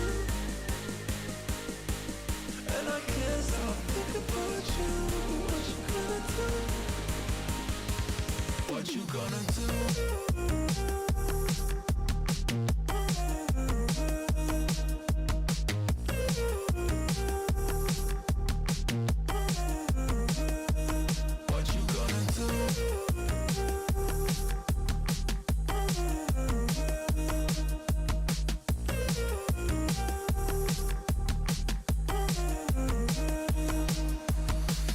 I've been in the good times already. You can see it on my face. I know. No more racing. We got it. We could reach it. Yeah, we got it. Oh, I'm feeling good like that. So what you gonna do? And I can't stop thinking about you. What you gonna do? What you gonna do?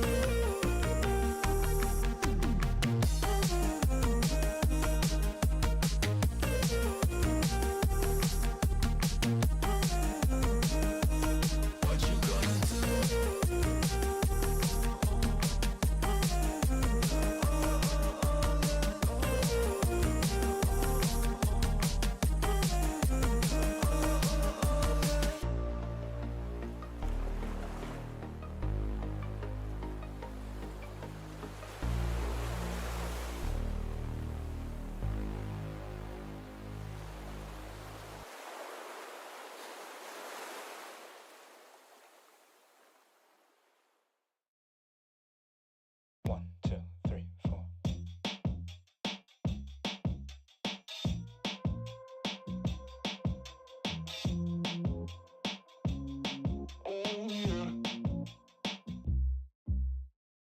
Oh man, would you look at me?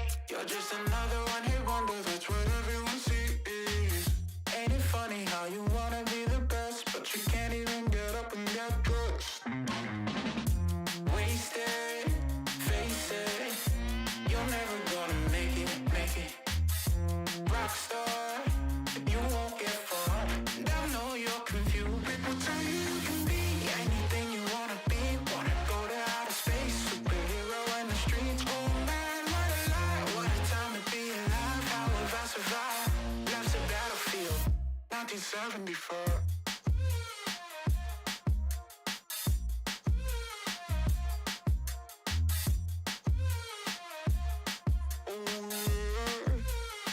I think I'm going insane. I'm feeling crazy.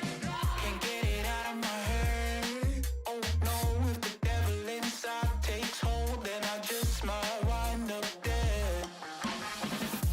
Wasted, face it, you're never gonna be the one. Rockstar, you won't get far, but at least you had fun. People tell you you can be anything you wanna be, a king or a queen, as long as you got a dream. Oh no, it's a lot, they just wanna take your life, try to tell you it's a battlefield. People tell you you can be anything you wanna be, wanna go to outer space, superhero in the streets. Oh man, what a lie, what a time to be alive. How have I survived? Life's a battlefield, 1974.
Baby, I just wanna be alone.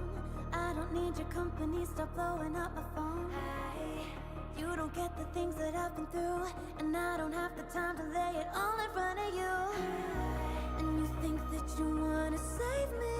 You don't know it, baby, why you do this? I got this under control. You think you do, but you really don't know that I don't need a savior. You can't be my savior. I'll save myself. I'll save myself. No, I don't need a savior. You can't be my savior. I'll save myself. I'll save myself.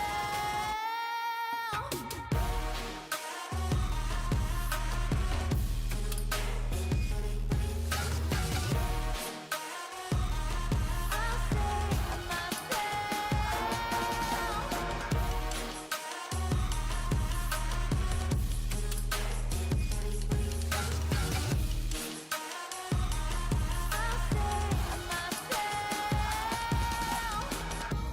Baby, I just wanna be alone. I don't need your company, stop blowing up my phone. You don't get the things that I've been through, and I don't have the time to lay it all in front of you. And you think that you wanna save me. You don't know it, baby, why you do this? I got this under control. You think you do, but you really don't know that I don't need a savior. You can't be my savior. I'll save myself. I'll save myself. No, I don't need a savior. You can't be my savior. I'll save myself. I'll save myself.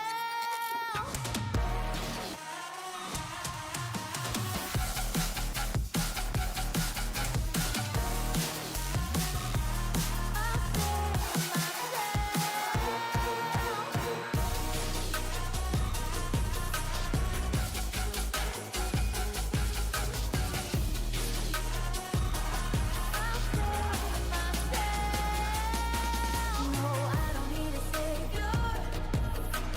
You can't be my savior. I'll save myself. I'll save myself.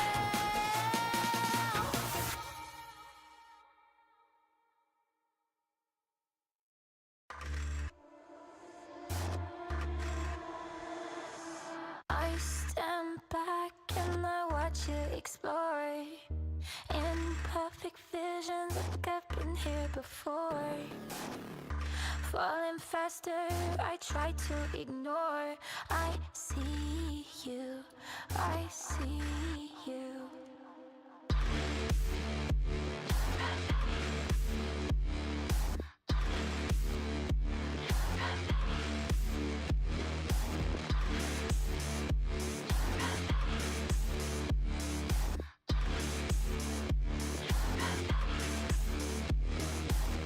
I'll let you drag me to hell if you hold my hand.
Way too many faces in the crowd, but I think that I see you.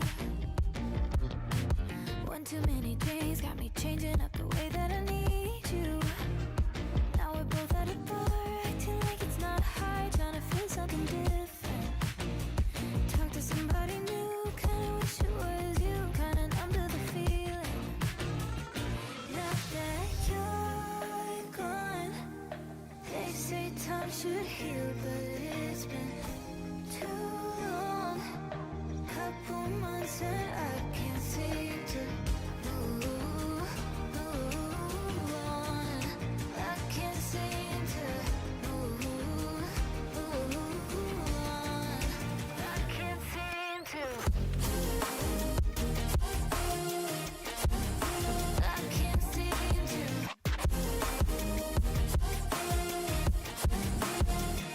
Not that you're gone,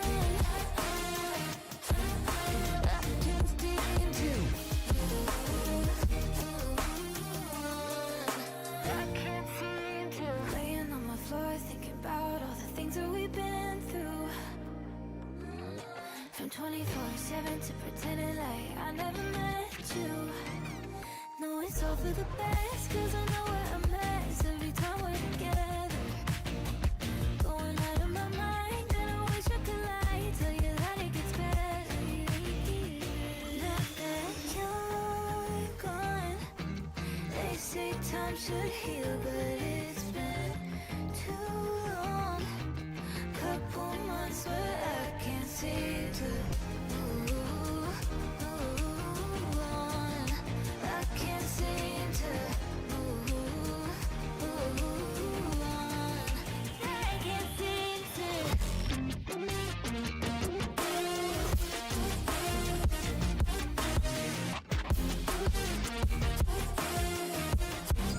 I can't seem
wish we stayed the same.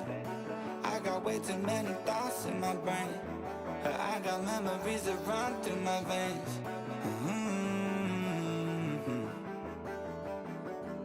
I'm not one to blame, but I could point out every way that you changed. Some things stay up while others go right down the drain. And lately we've been going down in flames.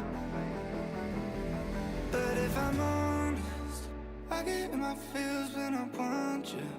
Say you feel it too, I'll haunt you. Hold on till I'm lost in nirvana. But if I'm honest, I get in my feels when I want you. Say you feel it too, I'll haunt you. Hold on till I'm lost in nirvana. But if I'm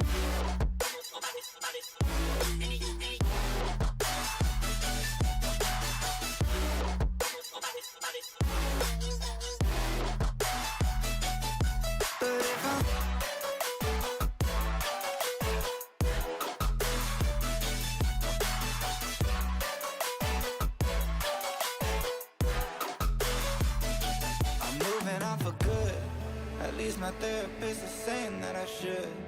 I don't believe it, but I really wish I could. Instead, I guess I'll stay misunderstood. Oh, 'cause I'm stuck now, just trying to figure a way out. I've tried but can't seem to slow down. I don't know if I want to. But if I'm honest, I get in my feels when I want you. Say you feel it too, I'll haunt you. Hold on till I'm lost in nirvana. But if I'm honest, I get in my feels when I want you. Say you feel it too, I'll haunt you. Hold on till I'm lost in nirvana. But if I'm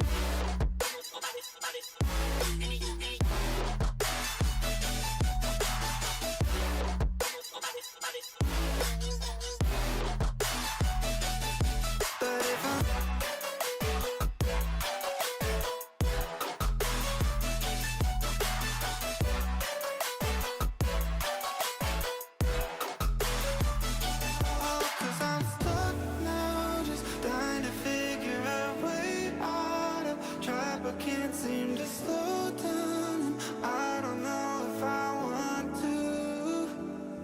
'Cause I'm stuck now, just trying to figure a way out. I've tried but can't seem to slow down. I don't know if I want to.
seek to find is a world that's mine. Need a place to hide. Will you free my mind? Follow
Welcome back from the intermission, everybody. We got more Friday night NECC Overwatch action. Ray and Jobin, and we are about to kick off the second set of our doubleheader for tonight. It's going to be Tarleton State stepping up against San Diego State University, two teams that are 2-0.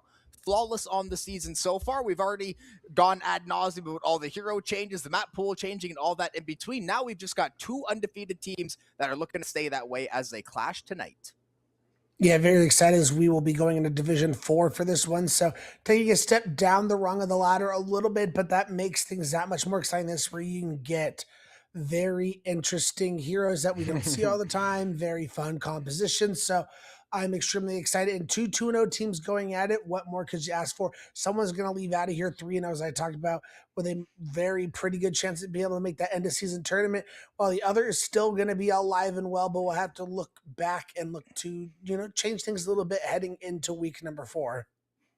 And if these do end up being two of the teams that are sort of at the top of the table later in the season, having that head-to-head win against a team that very well may be seated within one or two of you is going to be massive. It gets you an easier first-round matchup. So even though it's early in the semester, obviously all these games do have larger implications, especially if you do have a 2 to 3 game loss streak at some point in the year. All these wins you rack up early on gives you a little bit of grace to bank for later on. So two teams undefeated, every single thing to play for. And you mentioned it too. There's a lot more of I don't want to say just the fun factor, but there's certainly some more out of pocket and wild stuff that we see in some of these divisions sometimes. And that just makes it very interesting because, we did see map 1 Lijiang in the last series. Obviously, Kansas blew the doors off Southeastern Oklahoma, and then the series seemingly flipped on its head. So even between maps, who knows what shape each team is going to show up in, but wouldn't be surprised if this one went 4 or 5 maps as well, just based on, the info that we have on the early season. Yeah, cannot wait to see how things are going to unwind as we get a look at both of these teams' rosters, just littered with plenty of talent. We do know what our first map of the series is going to be, and is going to be a repeat of our series number 1 being Lijiang Tower is where we will be headed. Yeah, listen, can't necessarily go wrong with it. It's been almost the de facto map one for 7, 8 years, it feels like at this point. So it's obviously going to be a very comfortable map for, I mean, every team in the game. If you're not comfy on Lijiang at this point, probably a good place to go start in some of the prep work. So I don't think we'll be seeing any crazy hero picks, at least top of my head, obviously, because different divisions, different ideas, different, I want to go have fun and play some Domina this game or anything like that. So expecting to see fairly stock standard comps, but ultimately with the new patch and these teams doing whatever they want, things are still up in the air. Yeah, and with Lijiang Tower, we know it's going to be a more brawl-centric map where you expect more of your Rams, your Junker Queens, your possibly Orissas, Maugas of the sort. But it also opens itself interpretationally wise to play some dive on some of those maps. The Diva and the Wrecking Ball, especially on Gardens and possibly Night Market. So I think these bans for both of these teams are going to be extremely important in determining what is going to be set for the stage of this map. Yeah, especially like a map one ban. Obviously, certain bans better than others on Lijiang, but map one ban to me usually says this is one of the characters we hate playing against the most. We'd rather just punt on it till later in the series. Maybe it's a hero that they want to pick up later as well. So I will be very curious to see exactly what role do they want to ban away. Are they going to bother wasting a ban on one of the new heroes that they've been having trouble with? Or like you said, do you just pick one of these brawl tanks to try to take out of the comp, so to speak? So definitely a lot of choices, a lot of options between the two teams. We saw two very different tanks. Even in the last series, we saw the Junker Queen Hazard on one side and Pingvin, and then obviously more of the Winston and more traditional quote unquote tanks, I guess I'll say, because they're a little less new than Hazard and Junker Queen. But so many options in the current meta. There's so many things that can work well with each other, and ultimately comfort will prevail above all most of the time. So I'm just curious to see exactly what we're going to get cooked up for map one and how that's going to, the bans and how they're going to set that up for later in the series too. Could not agree more, as we'll be, guys. Oh, excuse me, as we'll be seeing the bans on screen as Zarya is getting banned for San Diego State Black, which falls into the same category of the Brawl tanks. No surprises here. And the Cat has been banned from Tarleton State. I don't know if I expect to see any Cat throughout the series, but we're definitely not seeing it in map number 1. I really hope that Tarleton does have data on San Diego State Black and that they have an insane Jetpack Cat player within the first 2 weeks and they're banning it map 1, and then hopefully we'll get to see it later in the series. But yeah, I'm certainly not expecting anyone to just be gung-ho about the pick either. It takes a lot of coordination, and you can definitely feel very useless if you're not necessarily involved in the fights all the time, if the tethers aren't necessarily as well timed as they should be. So it can be feast or famine to some degree, but sheer entertainment value, I am personally offended by the ban, but I can certainly understand that if they just said, listen, this thing has been annoying us, no one wants to deal with it, let's just remove it for now. As only time will tell to see how many, if any, of the new heroes we will get to see, as we'll be getting you guys into the lobby of Lijiang Tower very shortly. We did see in the previous series there was a Zarya that got matched up with like a Vendetta. So we know we're not going to be able to see that Zar Reaper. Zar Vendetta is going to be off the screen. So to me, that's going to scream a little bit more where we possibly might see more Rams in the field, possibly Junker Queen as we saw. But I think Ram, has shown itself to be quite a stable force in the Brawl meta right now. Yeah, I think it's just a super solid pick. I don't know if it necessarily does anything the best, and it doesn't do anything the worst. It's a lot of HP, a lot of sustain, great damage when you actually get up into melee range. Obviously, you have the range and the melee built into the kit, so pretty viable in certain situations. The shield is obviously nice to help the team out as well, so definitely a lot of options going in. And yeah, Jetpack Hat and Zarya being banned away, I'm just curious to see exactly what San Diego State's going to have in mind. As we said, though, Zarya extremely strong on Lijiang, especially if you win that first fight and you do get pushed back into the spawn. If that Zarya does end up just fully charging, it literally just feels like you're being suffocated for so long on this map at times. Yeah, I think it's a pretty good ban, all things considered. Zarya did get hit with the nerf, as we talked about. So, like, the big potential at the peak is not as high, but still consistent damage. But Zarya is still always going to be strong with a Reaper or a Vendetta, so you're not going to have to worry about that at all. As just waiting on one more player before you guys get you in there. Yeah, I'm going to snitch. Somebody may have been in a ranked game. I won't name who. And they said they lost the ranked game as well. So hopefully that's not a checkout before the actual series gets going. Hopefully things went well enough. Maybe there was a jetpack cat in said ranked game, and mid-game they said, we need to ban this hero now. I am not messing around with it. So hopefully the juju is all good for both teams here. But yeah, should be getting in about 30 seconds to a minute. And honestly, just very, very excited, man. This patch it truly has breathed new life, I guess, the last 3 patches into the game. It feels like all the hype is kind of back. OWCS is in full swing. We get to watch the best of the best handle these new heroes, and now the trickle-down effect into Collegiate. And I think just week by week, we'll start to see more and more get brought into the fold, but not expecting anybody to go, guns blazing at least this week. But I'm holding out hope for this series still. I'm holding out hope. Here we go, starting out on Night Market for the first sub-map of Lijiang Tower. Tarleton State purple, San Diego State black. As we talked about, both teams are unblemished on the season.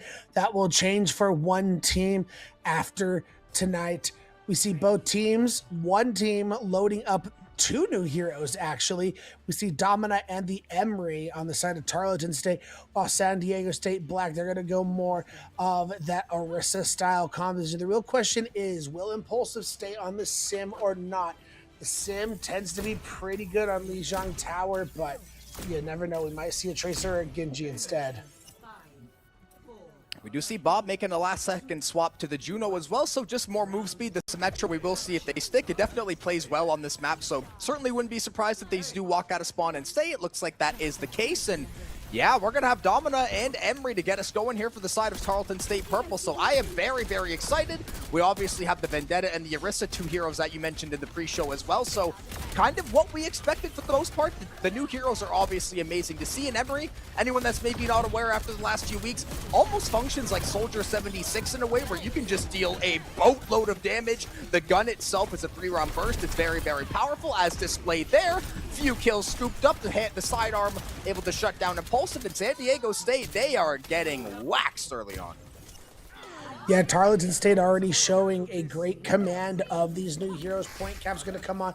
Having the sim on point, essentially, given that the Domina thrives in space and being able to poke, they're just going to bunker down on the point and say, hey, you come to us. As Impulsive going to go over to the Reaper right away, so they have to be very weary of possible TPs to the back line. Yeah, looks like they got a good vision on the Reaper there immediately. Was basically chunked to 1 HP. Luckily, the health pack is there. Now going to go for a backline TP, trying to shut down one of the supports. That is an amazing time, Suzu. But we are going to see Mop end up falling for the side of Tarleton State. So one of the DPS is now going to be off the board. San Diego State, with this composition, surely we can just W key and bully ball them. Yeah, another's going to go down from the side of Impulsive. Trades out for Shockwave, but Impulsive coming through on the Reaper. This was a big time swap coming in. I knew that the Reaper, especially if you can get into the face of that Domina, it just does so much damage. It's hard for her to, she doesn't have a lot of sustain for herself outside of her crystal. Good to see Impulsive. We saw basically 2 swaps in the Symmetra, then over to the Vendetta for a cup of coffee, and now we're over to the Reaper, which I think definitely a better landing spot. The Terror Surge able to shut down Bob, and then Dampish Penny also going to meet the might of the Orisa and crew. So just like that, San Diego State, they're going to find a few big kills, but the ultimates out of Tarleton State purple, they are frying the backline. The tank and Orisa still alive. Lag is literally on 1 HP. Will eventually get shut down by a perfectly placed grenade. And now you've got the 3-round burst to round off the last kill in an absolute fist fight, but Tarleton State gains control. Yeah, but that was an absolutely bloodbath on the side ultimate-wise for Tarleton State. That was 4 ultimates they committed into that. I think that was absolutely unnecessary. I mean, now they're going to be in such a disadvantage coming up against San Diego State, who's going to have 4 of their own. I mean, maybe you can match Juno ultimates here, but outside of that, the advantage is in San Diego State. Yeah, Deadeye Death Blossom is not a place you want to be. The Orbital Ray is not going to do nearly enough to stop that damage from going through. The Deadeye and the Death Blossom both linking up to find essentially every single kill on the map. Bob, the only one left alive, and they will be sent scrambling back to the squad. And San Diego State, I mean, yeah, they clicked all their buttons. They won a convincing fight. They won it quickly, which is also very important. Now Tarleton State luckily had about a 30% buffer, so they've got time to regroup and go next. Yeah, but they're going to be facing down an orbital ray from the side of Snow Wolf, and they have absolutely nothing to be able to deal with this. So let's see how this goes, but I'm not expecting the best. Oh, here goes the Terror Surge. I know that setup. Sprinting to the back line, instantly go try to scoop everybody up. They're going to find the one kill onto the Kiriko. And now everybody else from Tarleton State, they are in shambles and tatters as they run away fast as possible the other direction. Lag's able to find the killing blow onto Mop. And again, the Orbital Ray still in the back pocket. I thought they were maybe going to need to Orbital Ray the Orisa to get that full Terra Surge, but a great setup and engage from Lag negates the need. And now San Diego State is in phenomenal position. Yeah, that's what makes it big time. They're still going to have an Orbital Ray. The Panopticon's going to come out, not able to find anything. And it was a Symmetra TP onto the site as well. Tarleton State just decided to try to catch him off guard, catch him napping. And it looks like it may have worked as the initial surprise, but ultimately, they didn't have nearly enough damage or sustain to keep the fight going. We are going to see a swap with Mauga. I don't know if they've got enough time to keep the contest, though. Tarleton State, overtime now on the clock, and a few more kills found by San Diego State Black. And now the Mauga has actually made it over, but as quickly as he makes it, he is taken down. And Mop is getting pieced out of midair by the Orisa for a round one San Diego State victory. My goodness, Lag was able to build up a narrow Terror Surge and used it at the end in that fight. Lag is going absolutely sicko mode on this Orisa. And you can kind of see why they didn't want Zari in here. Zari is kind of the big counter to Orisa. So that's one thing. I'd be curious to see how things will change going forward. It looks like Fried Rice is going to match the Orisa as it, looks right now in spawn. And they're going to have a Bastion coming onto the field, as it doesn't look like any swaps are coming in from the side of San Diego State. Yeah, so Tarleton State, I like that they tried some of the new heroes. They definitely found a lot of really good value with the early ultimates, but we're going back to the tried and true. We're going to play Orisa, Kiri, Juno, and obviously Cassidy Sojourn on that DPS backline. You really can't go wrong with any picks here, but you are down 1-0, so you don't want to make a mistake. And even in that last round, they lose an early player. The fight's 5v4. It forces 4 ultimates out of all of them, and that essentially sealed the round. San Diego State plays around the cooldowns, played well, and locked in the win. And now both Orisas are just chunking each other for all charge. Yeah, but because Lag's been on Orisa this whole time, they have the advantage of having the perks at their disposal, so they're going to have that shield to be able to place onto the point, which is going to help them be able to cap and force the players back for Tarleton State. Bob going to go over to the Baptiste now, so abandoning the Juno, which the Baptiste will give them more offensive capability, but the ultimate for the Juno is just that much better. Yeah, just a get out of jail free card, give Orisa 7 million HP, and then see if you can win a fight from there. But we are going to see Berry Drop getting involved with the Shurikens, able to find a few kills, and Tarleton State Purple just deciding enough is enough. They walk right onto site, take 5 out with nary a scratch on any member, and that's going to be a big fight win for them. Obviously, all the ultimates still getting cooked up there, but certainly a must-win fight, especially after how that last round ended. Yeah, Berry Drop able to get 2 early in that fight. I was really surprised San Diego State went to push up. They're playing Orisa. You don't have to push up there. You can poke from afar, especially with your shield. It was completely unnecessary. Yeah, we are going to saw maybe some kind of javelin attempt, but the Terror Surge is going to get super charged up and able to take down a few, but unfortunately there's a Kitsune Rush and an Overclock that are putting in absolute work on the rest of the squad. Oh my goodness, that was a team kill in 6 nanoseconds essentially. Tarleton State, 2 ultimates invested, 5 players killed. That is good math. It is, but I will say those were 2 of your bigger ultimates with the Kitsune Rush and the Overclock. Those are the ones where you're going to take full advantage of a lot of things. So not having that's going to be a big deal. And you're facing down the Orbital Ray from Snow Wolf, which is one of the best ultimates in the game right now.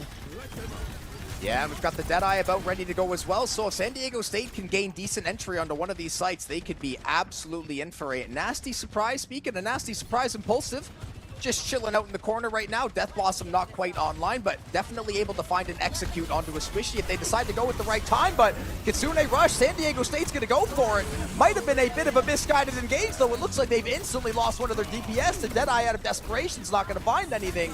And San Diego State just kind of caught reaching there. 2 ultimates invested and nothing to show for it. Yeah, Dampish Penny getting impulsive early on that engage. Was it now they're going to throw in the orbital ray? Looks like they're going to be able to clean up, but once again, another big investment coming in from San Diego State. They're going to flip that point.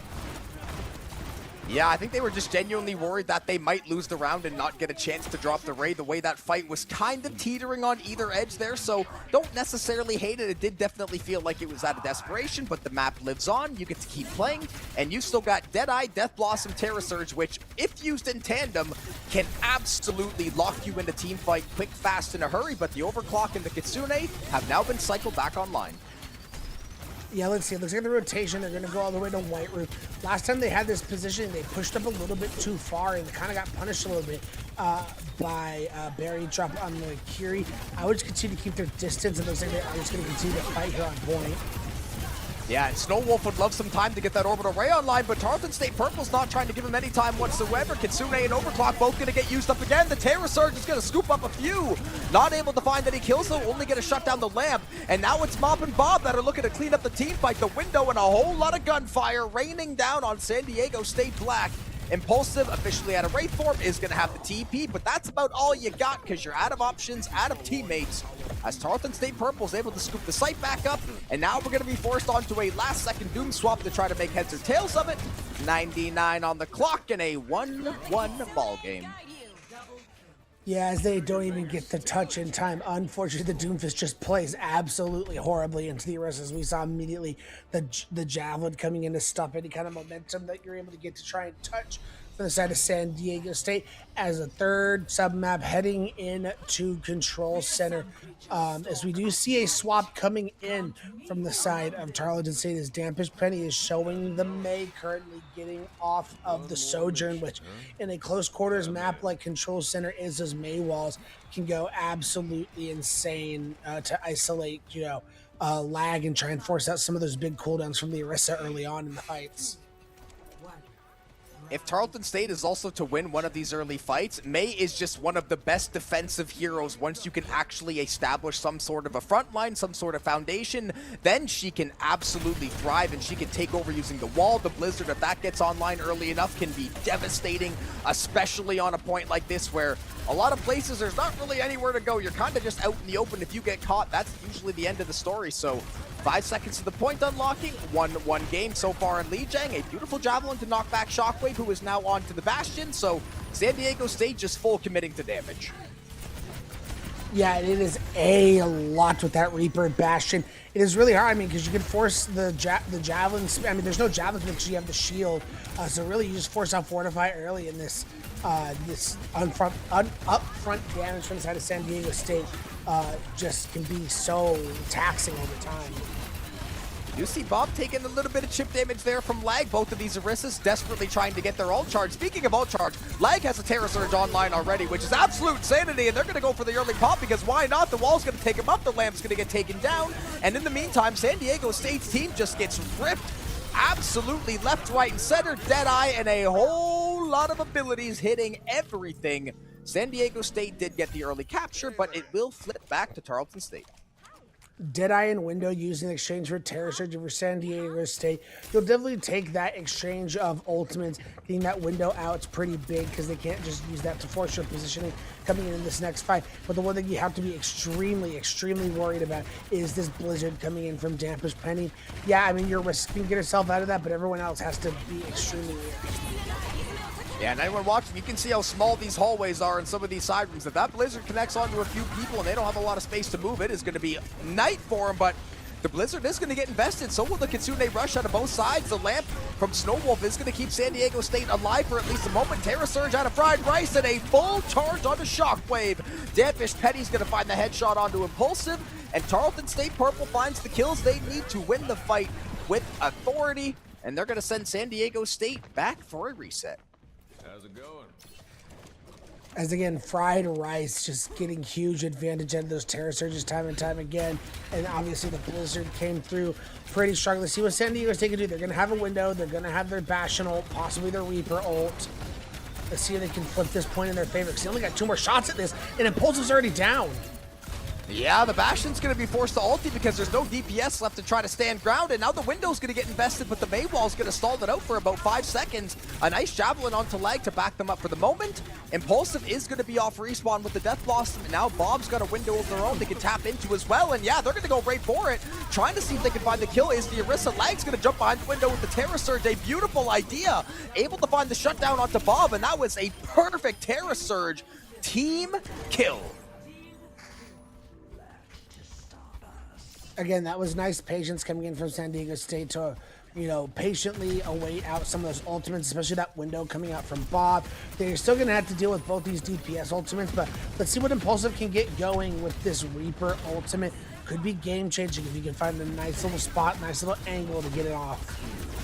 Yeah, the Deadeye in the back pocket. There goes the Death Blossom. They're able to find the shutdown onto the Cassidy, and not just the Cassidy, essentially the entire team. The Death Blossom catches them sleep.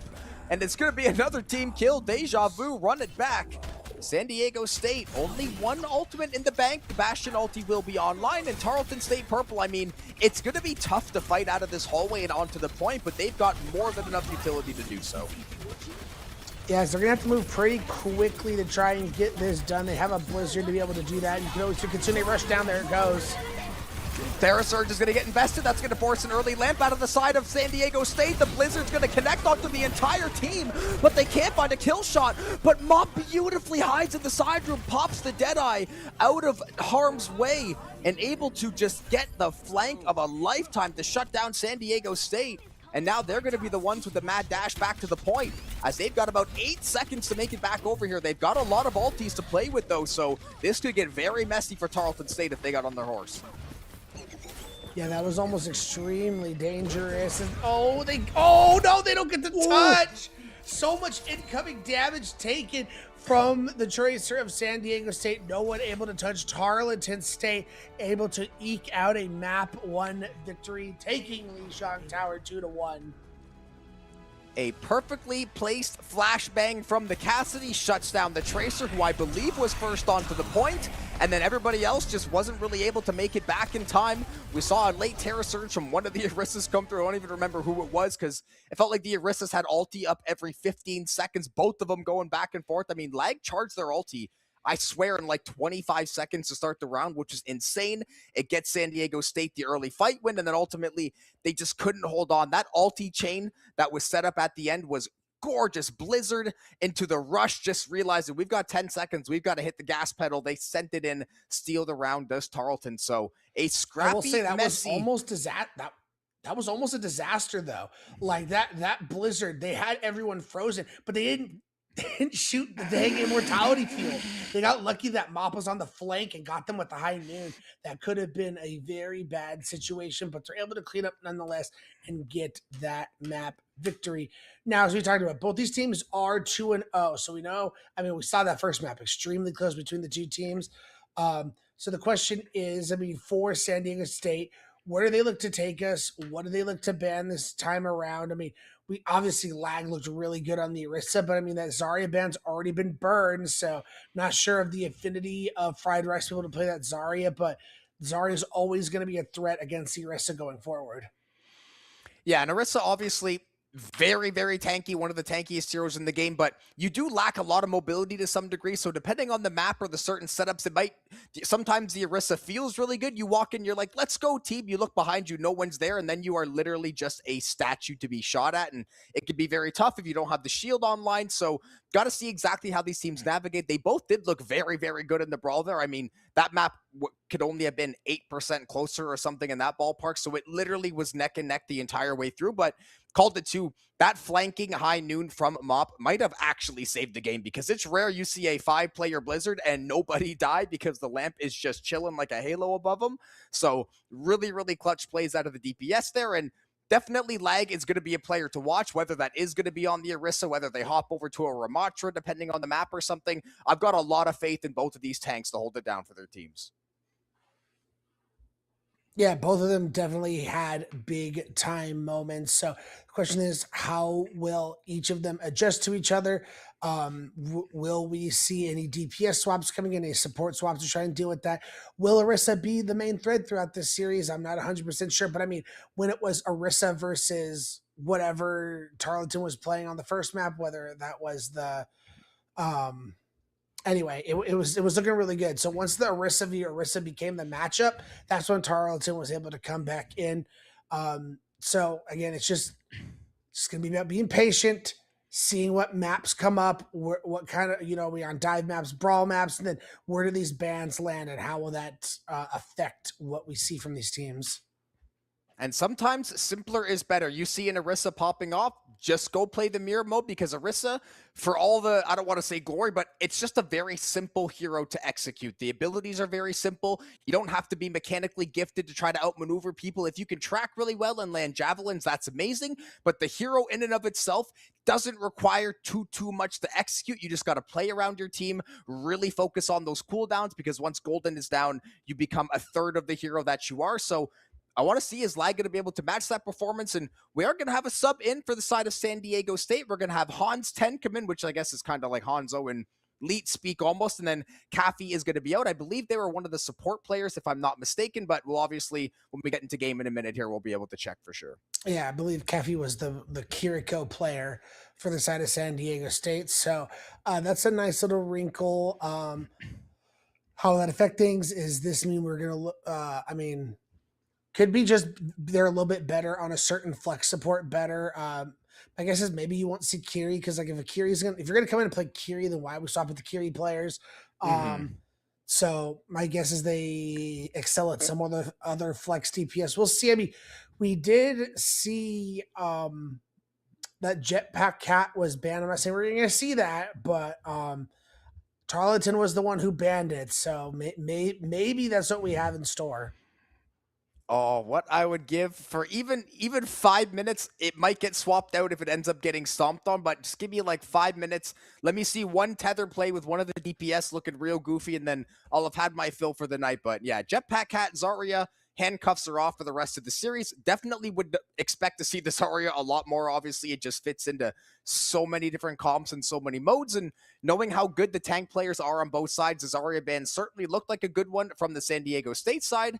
The Orisa mirror mode, though, obviously, they were up to the challenge. They brought it back, and yeah, San Diego State, what do you have in mind now? We're obviously going to get the bans in a minute. Got to figure out exactly what map they're thinking as well. We have seen Gibraltar. We've seen a few other things. Teams have been, I don't want to say picking more different maps than I've seen usually, but it does feel like we've gotten some pretty good variation the last few weeks and kind of the last 6 months in general. So a lot of options on the table. You certainly played a close map one, so I wouldn't try to, recreate the Atom here. I would just try to find one or two small things we can do better and just try to play to our strengths. I agree. And the question is just going to be the flexibility of these tank players, and maybe they do they feel comfortable in dive? If so, maybe take them to a dive map and try and win that way, like we saw for SE in the previous series, where once they got onto the Winston matchup, they absolutely dominated. Oh, I mean, it's just going to be the question. We don't know. I mean, these young tower is great, but it kind of lends itself to a style of play, so we don't know what else is in the tank for these teams. Yeah, we knew exactly what we're going to get with Li Jiang. It's Li Jiang, right? I even said if you played any Overwatch, even in solo queue, if you've watched any Overwatch, you're going to see Li Jiang. At some point, we are going to go over to Atlas. Certainly a map that we got to see once or twice a couple weeks ago. Maybe I know one of the teams picked it up for sure. Still a map that I haven't gotten to cast quite as much, but I certainly think it's got its place in the game. I think it's going to be very fun. I like that teams are at least willing to try the new-ish maps now instead of just saying, listen, let's just default to a Gibraltar or something we've played a million times. You could maybe you think you've got the edge up on slightly newer content than the opposing team.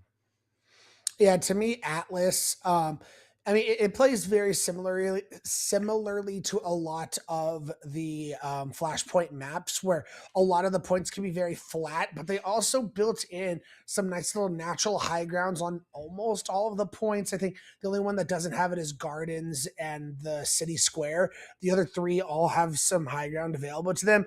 As we're going to see now, Tarleton's going to ban the Zarya, interestingly enough. So, no, the handcuffs are not off of the Zarya yet. Still one more map of that.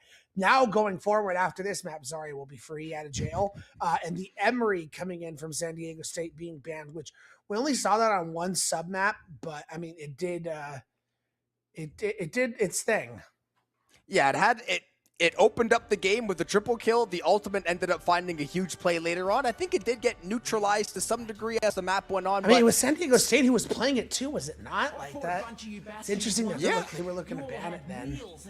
That's why I'm surprised Tarleton, right, they banned the Zarya. I thought for sure after San Diego State bans it that Tarleton State would be loving to pick it up, but they're going to lock in the Queen, which certainly can be annoying to play into the Zarya, so I do not hate it whatsoever. Lag on the Orisa, not surprised at all. They had an outstanding performance in map 1. They were one of the hard carries and looking relatively the same across the board. We got the Bastion Cassidy for Tarleton. We got the Ash Vendetta for San Diego State. So we've got a few different flavors here, but certainly excited to see how both these teams actually play the comps out and not just draft them.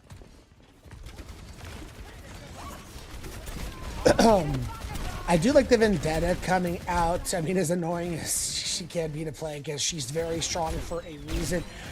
Cass Bastion with the Jungle Queen is going to be extremely interesting. They don't have a lot of, all they have is speed rating for any kind of speed engagement. So let's see how they do.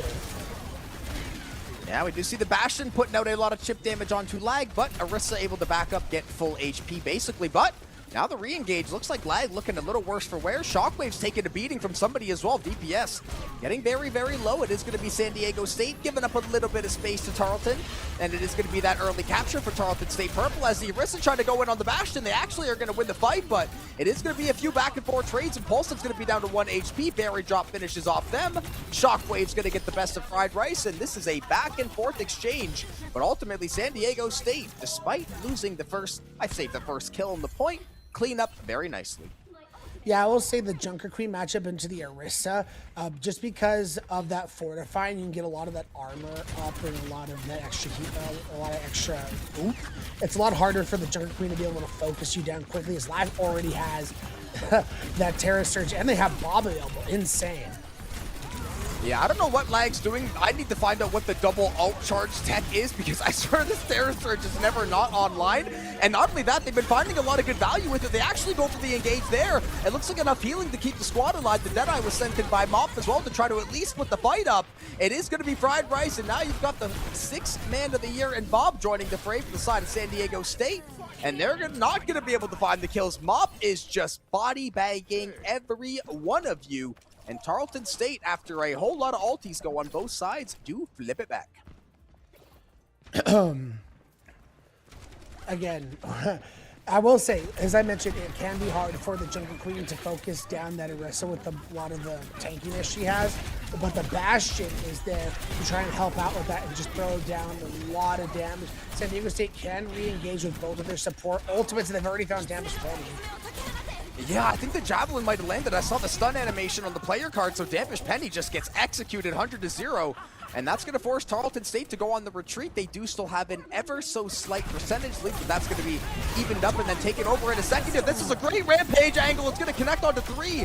Juno, Orisa, Ash all looking very, very low, and they will not be living very long. San Diego State, perfect opportunity for Fried Rice, and they made the most of it. As they will touch point and get the cap. San Diego State will have a chance to go touch if they do so choose to. They will just be down their Reaper, who can be back pretty late in the fight. Both teams are going to be able to have these orbital rays to make things happen.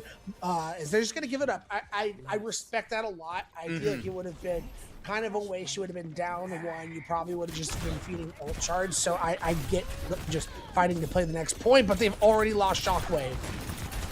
A heat-seeking knife to the sky is apparently enough to take down Shockwave, and yeah, I honestly agree with their call to back up there, because I think they could have maybe last-second rushed it, but I'm certain they probably would have wasted an ultimate or two. That's a great Javelin to dissuade the Deadeye position, and now you've got the Queen trying to go toe-to-toe with Lag. The ultimate, the Terra Surge is ready to go. The Orbital Ray will be invested at a Stonewall, but that means Bob can hold on to theirs. These Javelins have been cash money from Lag to catch all of these squishies. A Terra Surge, a little quick boop on the head to Bob. Dampish Penny able to find a kill back in tow, and after the dust settles, Tarleton State with less players alive, but they do get the capture. Yes. Okay. I was curious if they're gonna be able to get those kills or not. So they should be able to get this point relatively quickly. I was a little like about that Orisa ult, but they give up 20% in order to gain massive control over this point and positioning. So you will take that. Impulsive. We've seen him be able to find some cheeky spots for this Death Blossom back on Lijiang Tower. I'd be looking to do the same, but Tarleton State is aware and should, have on a swivel looking for this Reaper. Yeah, they are essentially attached on a string right now, Tarleton. With these ultimates in the back pocket, that is certainly a good call. The Orbital Ray is going to be the early engaged tool, try to give them a little extra sustain. Death Blossom's going in on top of the Orbital Ray, and that's going to be a bloodbath in the kill feed. Dueling Death Blossoms. The only Reaper left standing is Tarleton's, though. They find the team kill, and they get to keep 2 ultimates in the back pocket. That was explosive. Yeah, being able to keep that Junker Queen ultimate on is going to be huge for this incoming fight. I mean, obviously, you still have the Kiri who can cleanse, but you get it on enough people who are spread out, it's not going to be able to cleanse everyone. Oh, a lot of shurikens there. The Juno, I was going to say, Bob looks way out of position, and ultimately they do get taken down. The Rampage and the Kitsune get activated, and somehow this is going to be the losing fight. Tarleton distinctively has the advantage. They only had to deal with the Kitsune coming through from Hans, and they just get rolled out of there. San Diego State wins it easy, and now they're going to have the lead as we get close to closing off Point B. The Rampage was slightly late, so because of that, you already were down 1 by the time that ultimate went off, and San Diego State was able to just, basically sustain through it. Like I said, the Orisa still has BB-ness. Even if you're anti, you can still pop that Fortify. That was a massive opening pick because Tarleton State doesn't have any ultimates in the play, but somehow they're still winning. How does the ult-efficient team win the last 2 fights? Lag's going to go for the Desperation Terror Surge, but it's not going to help whatsoever. Impulsive's the only one able to find a single morsel, a crumb of a kill. Everybody else didn't stand a chance, and just surprising. They had Deadeye and Terror Surge, and they just couldn't make a play happen on defense. Yeah, they're probably not going to touch again. Looks like they're just looking to leave and reset. Which again, I respect it. They did have the high noon they could have put in there, but again, with the late stagger on Impulsive, they just were going to be down numbers and couldn't afford to just continue feeding ult charts, because that's the one advantage they're going to be having coming into this next point, is it's a 3-1 ultimate advantage for San Diego State, and they have to win these next 3 points in a row, so they need every advantage they can get. Considering how they lost the last 2 points as well, if these ultimates get biffed in any shape or fashion, I am going to be fearing for San Diego State's time here on Atlas, because they have won fights when they shouldn't have, and then they've lost fights that they definitely should have won. So we've had a bit of a mixed bag so far in this map, and with these ultimates, you have just got to find a way to win the team fight. These are far too powerful to lose this opportunity, especially as Tarleton State's ultis, they were all at about 20%. Now they're damn near all online. High Noon and Death Blossom coming out for San Diego State. They don't find any kills, and they lose shock. They get shock. Yeah, they lose shock. Stupid UI bug. Yeah, I know. The kill feed is still racking my brain. I don't know when or why it happened. All I know is that Mop and Penny are still killing everything that is breathing, as it is going to be another team kill for Tarleton State. And again, they were able to build up essentially ult charges from 0, get the Deadeye and the Death Blossom, and now the ults are favoring Tarleton State, and they're the ones in control. Oh, new hero alert. Sorry, I see it. The on-rod. Impulsive on the on-rod. Fire hero. Haven't seen that all night. Let's go. But so many ults are stacking for Tarleton, man. They just have so much to use. Yeah, and they're going to use the early Kitsune, should buy them about 15-20 seconds. And Impulsive, I mean, listen, desperate times call for desperate measures, but unfortunately, there's a Reaper that has been having an incredible game that is trying to set their sights on you. Shockwave has had a bit of a rough time the last few fights. First one taken down for the 2nd or 3rd time in a row, and Impulsive's also taking it on the shins too, so Tarleton State, they are locking this defense down. They want to win this map nice and easy for you.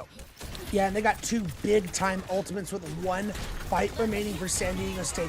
Rampage and an Orbital Ray.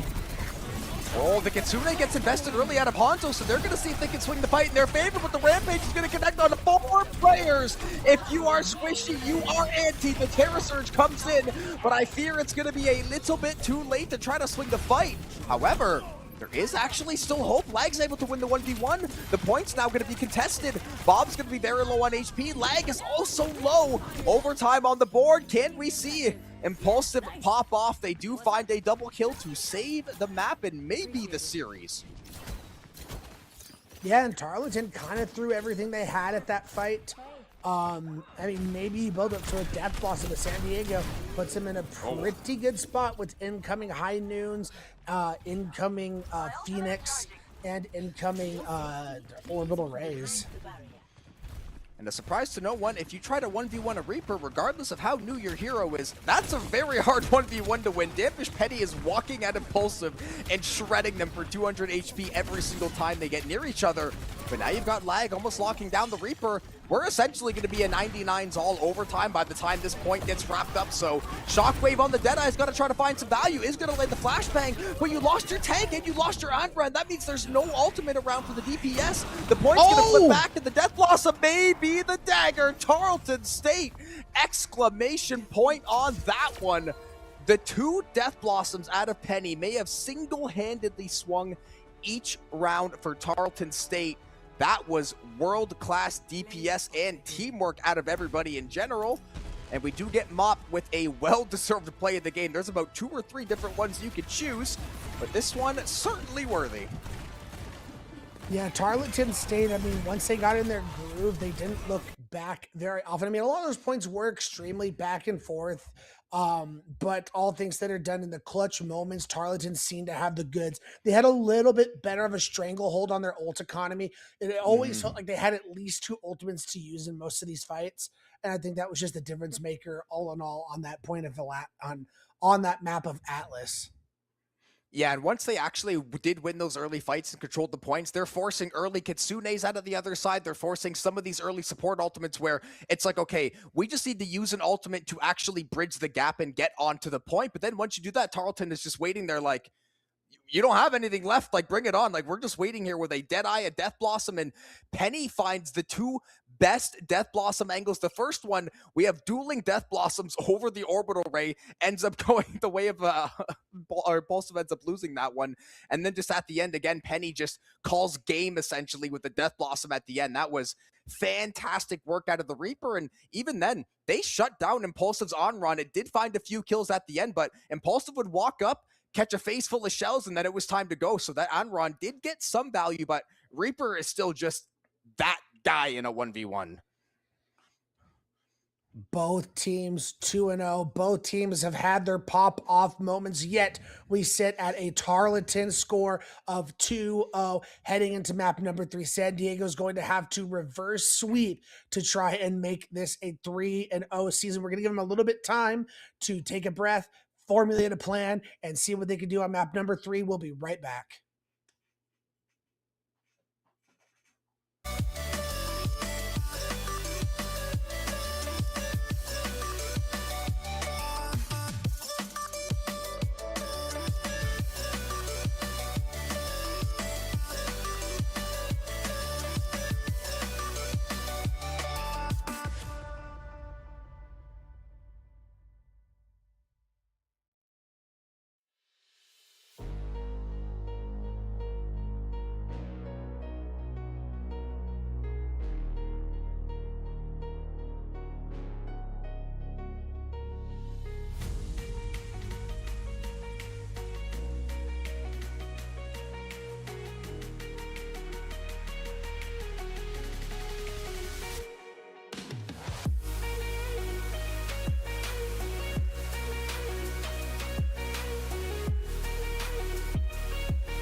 you. I would climb 1,000 mountains, swim across the darkest ocean. 'Cause I'm tryna get to you, yeah, I'm tryna get to you. I wanna get to you, 'cause I gotta get to you.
I gotta get to you.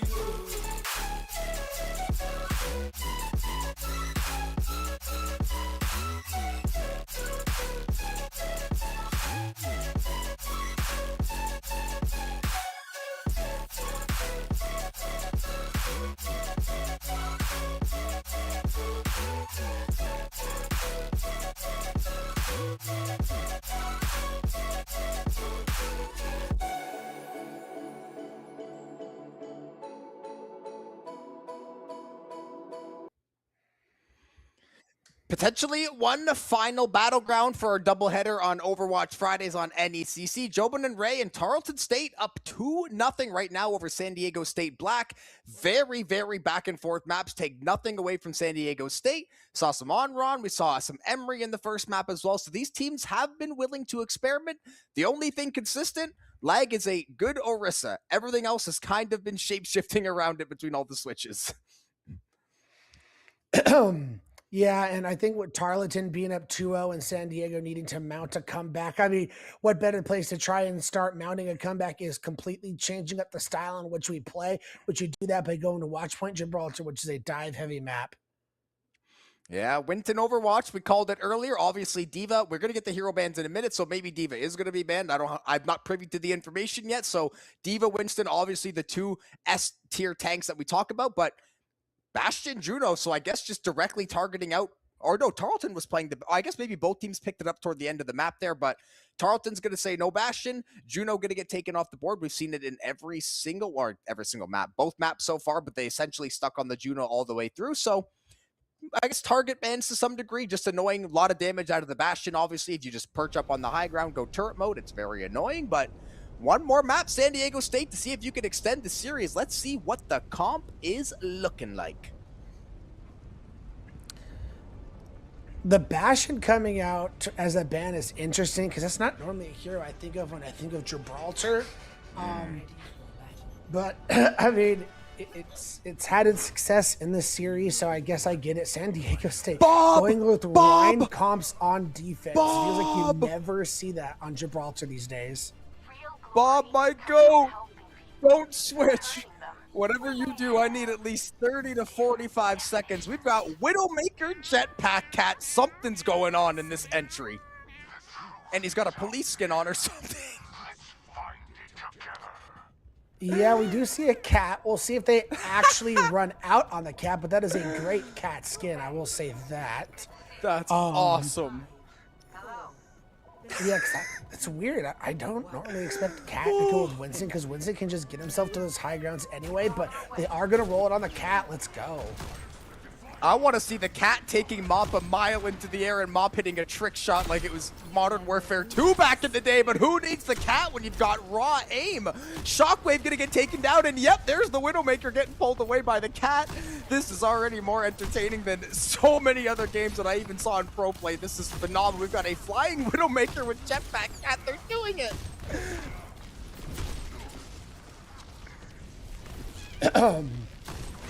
Yeah, Mop on the Widow is just mopping up and cleaning up the competition. We did see San Diego State eventually going back over to the Winton, which makes a lot of sense. A flying Widowmaker is not what I saw on my bingo card, I will say that. Oh, this is awesome. I thought maybe they were going to try this if they're playing the Widow and being able to pull her to safety, and Mop is still finding kills. They're able to shut down Hanzo, but there's the angry Winton Overwatch. Lag finally able to say enough is enough. I'm done watching this sniper fly around my map and take out my teammates one-on-one. So it's a good early entry from Tarleton State. They get some decent progress, but it does look like Bob, yep, gotta go scoop up the teammate, pick the kids up from school, and we are back en route. And Fried Rice already going to take down Lag in that Winston duel, which just opens up the floors to try and cap this first point, putting themselves in a great spot. No one can hide. Infrared is now online as well, so it's going to be information overload for the side of Tarleton State. The Cats throwing paws. Fried Rice and Penny are doing what they do best, the Primal and the Disruption, able to find a few kills of their own. And Tarleton State, honestly, fairly easily. Primal Rage and the Infrared, the only ultimates they really needed. And the Cat officially has its first kill on the NECC broadcast. Let's Assuming it wasn't played last go. week. As a lot of people say, meow meow goes the cat. Like, just getting the big time kills. Let's see what they look to do on the second point. Trying to set up on this high ground and take that away. That's going to be the main battle here, is trying to have control of this high ground. Oh, Bob going for the 1v1, able to take down Hanzo. Things you do love to see. Impulsive does find the trade onto Fried Rice, though, so no Winston means this fight is going to be looking much, much harder in the foreseeable future. But Tarleton is obviously on the pace right now. 4 minutes left on the clock. They're about 2/3 of the way to the next checkpoint. And that ultimate bank looking decent enough. The Kitsune Rush is going to be the first one invested. Bob sitting on their ultimate as well. The slam down. Now the actual Bob from Shockwave is going to get sent in. So there are now 2 Bobs in the fold. Obviously the 6th man for San Diego State doing a great job to zone off. And Mop getting caught out again.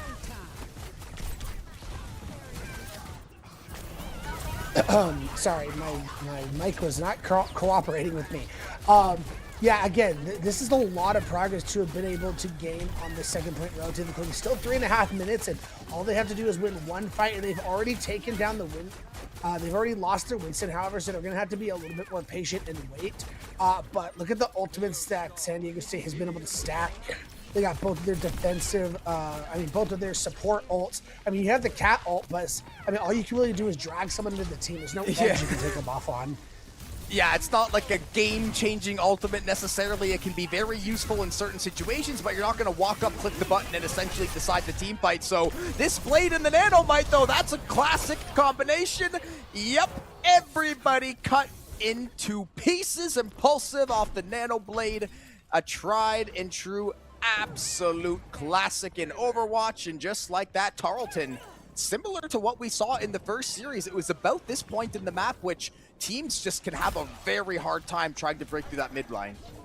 Yeah, 4-piece and a biscuit there for the Nano Blade. I mean, all they do have now is Rally, as Tarleton's been slowly building to a lot of these ultimates, but the cart has fallen back where you will get a re-engage from the side of San Diego State if you do end up losing this fight. Let's see how Tarleton looks to engage here. Mop on the off angle is putting in a lot of work. Yeah, I think definitely good to get off of the Widow. It certainly did provide a ton of value in the early game, but it is a Widowmaker. I think Cassidy's just pretty broken in general, especially the way we saw Mop playing it earlier. And the Soldier, that's like the 3rd disruption kill that Penny has gotten, and it's usually a little hard to find those considering the situation you got to set up. Fried Rice is able to find the kill on Hanzo as well. They did not have a chance. So all that good work San Diego State just did has been slightly undone by Tarleton, but there's going to be a whole lot of ultimates for this next go-round. Yeah, and they got positioned perfectly on this high ground, and they're going to get grappled to go for this high noon, most likely. Let's see. Can they avoid it? Can you go over the top? The shield facing to the sky. The Rally invested, not able to find the kill. The second follow-up will be able to take down Snowwolf, and Mop ultimately will get what they want. The Cassidy kills 3. Penny pops the overclock to make sure the kill is secured, the fight rather. And now Shockwave, the only one left to stand toe-to-toe. They will fall as well. So 3 ultimates invested from Tarleton. This Zero, man, it's the audio from it is what's getting me more than the visual. Oh my goodness, it's awesome. This is an esport, professional esport. I know, it's amazing. San Diego State will have the ability to, with the Hanzo, the Ana Hanzo being able to throw a nano onto someone, but Damage Penny already found them in the mid-range.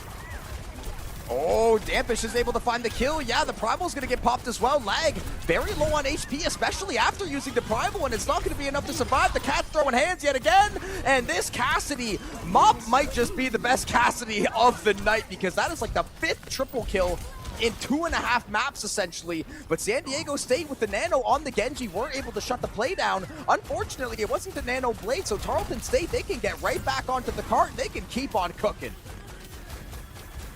That they can. No ultimates to be able to engage in on this. Impulse is getting very close to a blade, but with Berry Drop going down, Tarleton State can't really look to engage here. They don't have the resources. They're down their main healer.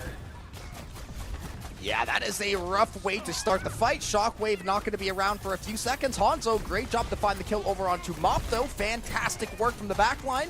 We are going to see the Wintons going toe-to-toe on the high ground. Bob's going to get involved as well. That is a lot of damage onto the defensive Winston. Lag's going to have to run for the hills. They are still very low. And the Cat's going in, trying to see if they can dive 1v4. It looked like it was going okay. Has the ultimate online if they need it. Impulsive. That's the 2nd or 3rd death. The ultimate is going to get sent in there. And now we're going to have to go for a little scenic route outside of the map. Bob is going to drop Shockwave off at school. Dampish, Penny, and Mop were able to find a few kills, and you could not script a better ending for that round. I was literally going to say, I mean, with this 3rd point, there is spots where you could use that ultimate to drag people off the edge, and they did exactly that. Tarleton just bid their time, found the right opportunity, found the right opening, and made it happen. So now San Diego State is going to have to cap all 3 points, win in extras, and then win the next 2 maps, which will be Tarleton State's pick. There could not be more pressure mounting on their side. Let's see how they respond. It almost reminds me of like old Orisa, how the one ability was able to slightly pull people if they connected to the orbit. It's like that, but on steroids times 100, because she just sent Shockwave flying into the ether off the map. They went for a ride, and it actually helps them close out the map as well. So we are getting okay. Snow Wolf, I see what you're doing here, but I'm not seeing a cat on my screen, so I'm a little bit upset. Hey, the Mizuki. Oh, it's going to be Mercy. No, He says it's we can't go to Mercy from the new flavor. I know. I love me some Mizuki. I would have loved to see that. Honestly, I don't think Mizuki would be good on a map like this anyway. Like, Mizuki's aura is so small. It's like, with a wide open map like Gibraltar is, you're going to not be able to do much healing at all. Needed to hear that. Oh, I really hope we do get a cat swap, because that is probably the biggest smile I've had on my face casting Overwatch in like 2 years. Just ridiculous, but also effective, which is the best combo of things you can put in a video game. And Mop taking it on the chin there early on the Ashe now instead of the Cassidy. Obviously, definitely very good on the defense. The Dynamite and Bob are super, super strong in this early part of Gibraltar especially. And we are going to see Dampish Penny now over to the Reaper. They had an amazing time on the Sojourn, and Impulsive will be joining them in the mirror mode. Wow. Wow. Yeah, wow is right. That's 2 just easy cleanup picks coming in for the side of San Diego State. I will say, I know I was talking trash to the Mercy. We did see a nice res out of the Mercy early on, which is always very, very good. I believe they picked Hanzo back up, so both supports alive in the fight. And San Diego State taking a decent amount of space. I mean, those were some just honestly timely kills. They got all the kills back to back to back to back, and that means I think they get this first checkpoint, which is, oh, not quite. I was going to say, this is one of the fastest first checkpoint takes I've seen, but they've got to go a little further now. I will say they do get Shockwave. I'm not a huge fan of the Babakiri with the Winston. I mean, it just feels like you don't have. I mean, the Immortality field just doesn't do a lot in Winston compositions. Yeah. Because Winston's trying to be mobile and jump around a lot. You're not looking to stay in one spot a lot where you take advantage of that Immortality field. But let's see how this series continues to go. And I mean, both of your ultimates are also going to be extremely offensive. You don't really have anything defensive to help out your Winston if needed, like say the rally. San Diego State ultimates are slowly but surely getting close to being online. Tarleton State, a similar boat there, and obviously Mop is all these players are players to watch, but Mop especially just picks the best times to decide to take everybody out all at once. Deadeye essentially going to be in the back pocket now. The Kitsune ready to go for Tarleton as well. And San Diego State, despite that explosive early start, they've got the time is not, 2 minutes is fine, but they haven't got the checkpoint yet, and things are slowing down tremendously. Kitsune going to come out. They already found Bob, though. This is dangerous territory. Impulsive with the Death Blossom, going to find 2, and that's just the cleanup duty for the side of San Diego State. First point Cat going to come online. 3 ultimates used out of Tarleton State and not a single bit of value found. That is rarefied air to be in. Mop back onto the Widowmaker, instantly getting exposed by the Winston and the Mercy combo, which is absolutely deadly, especially against one of those squishies. So I wonder if Mop is actually going to stay on the Widow, or if that was maybe a nice humbling to get them to swap. Let's go back to the Cassidy. It has been working lovely. Oh, Dampish Penny with that. Storm Arrows getting the kill onto Impulsive. Just was not expecting that Hanzo swap. Lag, however, responds with the Primal Rage. Gets 2, both the supports. That is huge, and now Impulsive's back in the fold. Honestly, the Mercy might be getting the most value out of any pick this game. That is like the 3rd very timely res, and it just means that player now doesn't have to reset. Impulsive can get right back in the fight, which means you can make up for a lot of lost time. I mean, they're going to get this second checkpoint. Tarleton State, they might dig in their heels, but this Primal's going to be down in a second. The lamp is officially burned. Bob has been invested now from Shockwave, and now the kills are beginning to look good for San Diego State. Hey man, look at this timing they're going to have for the 3rd point. 4.5 minutes. I mean, did they use a lot of their ultimates to be able to get that? Yes, but I mean, now they've given themselves so much time to be able to cap this. Again, I just don't think they're getting much value out of this Baptiste. I'm so surprised they're still clinging to it and playing it. And you mentioned it too, especially even something like the window, like a Hanzo and a Cassidy. Yes, the window is very valuable, but oftentimes they're kind of doing their own thing, trying to find a flank angle, or at least trying to find some way where they can pop off. And this team comp's not necessarily sitting behind a window as 5 and trying to deal damage, so it certainly hasn't felt the most valuable. The window is still in the back pocket. The Deadeye's ready to go, but the go button from San Diego State is insane. They're going to nano the Winston. The Primal's not online yet. The Flashbang's not going to do a damn thing, and now the window's going to get burned as well. Bob maneuvered around that window extremely well to stay alive, but Tarleton State, they do at least hold on for now, but I don't know for how much longer, because the Death Blossom may have just sealed the game. Oh, it definitely did. They're just going to have no Killed all touches. 5. What a dominating attack coming out from San Diego State. 2.5 minute difference. I said at the beginning of this, backs are against the wall. As much pressure mounted as you could ask for. Let's see how they respond, and that's how you respond. Love it. Tarleton State, this can only mean one thing. We should have played the cat. We played the cat, we won. We took off the cat, we lost in horrific fashion. So I'm thinking, hear me out, spitballing, maybe we bust out the cat again, maybe not the cat widow. But honestly, all jokes aside, San Diego State, the conviction with which they were just pushing everything that round was very impressive. They didn't care what kind of fight it was. They're like, we are going to check you. We're going to send you back packing. Great, 5 or 6 clutch revives out of the Mercy, unironically. So honestly, the team comp worked very, very well for what San Diego State needed. Now we're going to see, at least on initiation, that they're loading up on this hazard, which I'm surprised. On their attack, the Winstons seem to go fine. Really surprised that they're just looking to abandon it so quickly. Maybe they're just finding it so hard to play into the Reaper. So let's see. I still don't see no cat. Bob going over the Moira. I like it just about as much as the BAP. It's just not that great, in my opinion. Yeah, again, it's a hero that can feel, sometimes you're being very useful. When you hit a big coalescence, it feels good, but sometimes there's a lot of dead time, so to speak, where you don't necessarily have the heal charge you're looking for, the amount of juice that you need, and you can be in a bit of an awkward spot. But Mop, I'm sorry I ever talked trash about the Widow. You are clearly them with the rifle, but that is exactly how you challenge the Widow. You send in the Winston. Oh, Mop's hit World Star's Shockwave, but the trades go through for the side of San Diego State, so a very flashy, nice kill for Tarleton. That's ultimately all it was, because they are not really getting any progress. Yeah, I am just not a huge fan of Hazard on this map. We'll see if they can make it work, but I think that may be their possible downfall on this map specifically.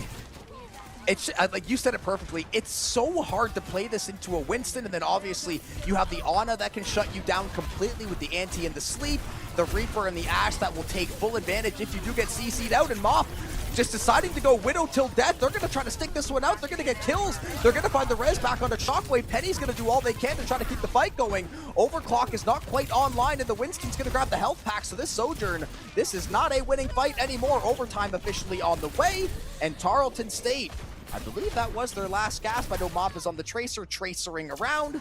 But yeah, they didn't really get a whole lot of progress there, and I think what you said was really true. I think the comps just got a little bit wonky there at the end, and just a few out-of-place picks, it seemed. Yeah, I don't know, man. I'm not saying the Cat was the reason they were winning, but I don't know. I don't know what's going on, man. Again, Hazard is not good on this map. Yeah, and then you have to jumping use into your a jumps to Winston. get to any good position, and when your jump's gone, your slash combo damage is just off the table. Then there's just a Winston beating you over the head with a Pocket Mercy, and then an Ana also there to support, so it's like, even if you did have your slash, are you really going to be able to cut through that front line and that sustain? I'm going to go ahead and say no, especially you do jump up to the high ground. That means oftentimes you're just leaving your teammates and you're kind of being disconnected from the team depending on how far you go. So it certainly was interesting business decisions out of Tarleton State, but they've still got a chance to win. Granted, they're going to have to play some first ballot Hall of Fame defense. Otherwise, San Diego State might get one kill and win. And they are loading up on the Malga, which, I mean, in a vacuum, if you're on a flat map, the Malga could eat the Winston alive, but this is verticality at its finest. The Winston, I mean, just avoid the Malga, and you can easily do that on a map like this. I suppose the idea is that you can try to get a caged animal, so to speak. If you can lock the Winston down for even a few seconds, you can maybe find the desperate needed shutdown onto Lag, who has been just an amazing Orisa and playing fantastic on the Winston as well. Give them all the credit in the world. So maybe the Malka can play into that decently enough, but obviously that requires the ulti to be online, so that's going to take a little while. And you might not have a little while. As I said, if you lose 1 or 2 kills, this map may well essentially be done and dusted. Fried Rice able to find first blood onto Hanzo, so San Diego State going to lose that support early on. And we are going to get, I was going to say, someone's on the cart right now, and it is going to be a mad fight for it now. Both Reapers, both tanks getting involved, but Damfish and Fried Rice win it with ease. Yeah, I will say, I mean, if you just kind of bunker down toward, the bottom appointment, they're going to play high ground, and just said, hey, you come to me. I mean, there's not going to be a whole lot the Winston can do, especially since they're playing Reaper into this Winston. It's just the amount of burst damage that you have. It's going to be tough for Lag to get going. And I think that was Tarleton's idea, was honestly, we're just going to draft as much damage as humanly possible from the Moira to the Soldier to the Reaper, and we just need to be able to find a quick kill, and that's going to set us up for success later on. That was a huge ante. Unfortunately, there wasn't able to be any follow-up, and now Mob's going to clean up another kill. Lag is going to get revived, so could potentially create an interesting scenario here. The Mercy giving a lot of healing. Fried Rice, yeah, you have got to go, buddy, but they're going to get run down by the Reaper, so there's going to be no tank for Tarleton State for the next little while. Snowwolf's ultimate obviously online as well, and now Dampish and crew, Death Blossom is ready to go. Fried Rice on the Malga should be making it back here pretty quick. The Nikes are on and laced. In 1:45 now, this game is far, far from over. Yeah, is that Coalescence online for big Bob? kill. They found Mop, though. That's a great pick. The Primal Rage may be the game-winning ultimate. Potentially, it's going to find the kill on DeBerry as well, and now Dampish is going to go down to the late Death Blossom. Tarleton State, I think that might be their last gas. They theoretically could get a touch with the Malga here. The cage is ready to go as well. I guess that is a good point. So Fried Rice could at least try to stall the game out a little bit. Going in a little bit early is going to pop the cage, and now you've got Soldier coming in over the top with the visor, but instantly shut down by the Death Blossom. Tarleton tries to go early and start the fight, and it ends up coming up Impulsive. I think Impulsive finished both of those rounds, killing all 5 players, by the way. Yeah, that was absolutely ridiculous. Insane. This is what I talked about San Diego State. Change things up. Do something. You got to shake the barrel a bit, because that series was just becoming a little bit one-sided toward Tarleton State. Take us to Gibraltar where they can play a little bit more Winston, a little bit more dive, and, they're able to get their map win. But from here on out, the map control flips now into Tarleton State from here on out. And we have hybrid and we have push left. A lot of those maps can just be really flat. Like I wouldn't be surprised if you just go to those maps again and start playing what you were dominating on in those first two maps if you're the side of Tarleton State. I will say we have seen some pretty good variety out of both sides. I mean, the tanks, we talked about, they're loving the brawl style. How good is the Winston going to look? Looked very, very good on both sides. The Hazard, a little bit suspicious, a little questionable. Certainly didn't give the value they wanted. The Baptiste, I would argue that you made a good point where you're like, I just don't really see the vision. And I don't think Tarleton saw it either because they never really got anything cohesively set up. There was never really any, everyone behind the window now, we're going to try to laser this person. It was just kind of, my teammate's about to die. Let me ulti late. Oh, the other Reaper just death blossomed all four of us on our heads. Now we can't make a play. So really, really big pop-off plays from the side of, I mean, both sides, honestly, but Tarleton just falling short there at the end. And honestly, with how much time they had left, even if Tarleton had like a minute and a half time difference instead of like 3, that may have been their map to win. I agree 100%. It just felt like once that attack came in from San Diego State and they were just dominating. It was like, wow, they have flipped this series on its head. But as I mentioned, reverse sweeps are not easy to come by. As we mentioned, Tarleton State got that map pick. Esperanza, I'm a little surprised given this is the best Winston map for the push maps, but they could just ban the Winston. I don't know. Yep. Boom. Perfect timing. The Prophet Ray calls the Winston ban. And honestly, taking the Cassidy out of Mop's hands, granted, they hit some disgusting Widow shots and they were playing very well on the other heroes. But the Cassidy was just walking up to a fight, sweeping 4 people under the rug and moving on with their day. So I love these target bans coming through. I think these are perfect for what the series has dictated so far.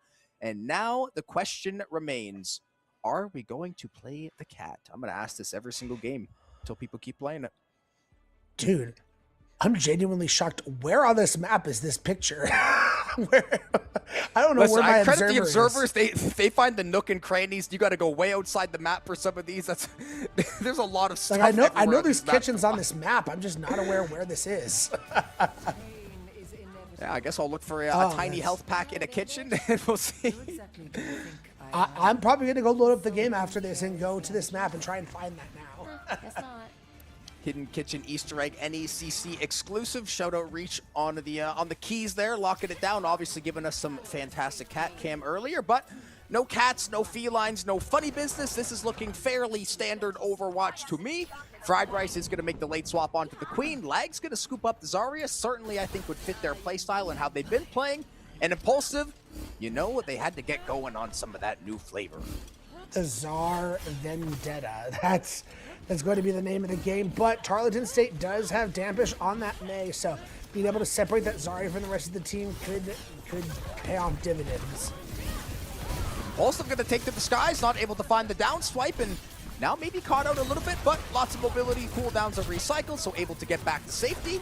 Lag down to about half HP, trying to put out some damage back the other way. San Diego State Shockwave looking a little bit worse for wear, down to 1 HP. The Ash is able to survive. Looks like Lag able to zone off the rest of Tarleton for now as well, though, so no kills to come through in the early going. There's that May wall we were talking about, trying to block off the Zarya. They were luckily able to get back to the rest of the team, and we've got a true stalemate through a minute.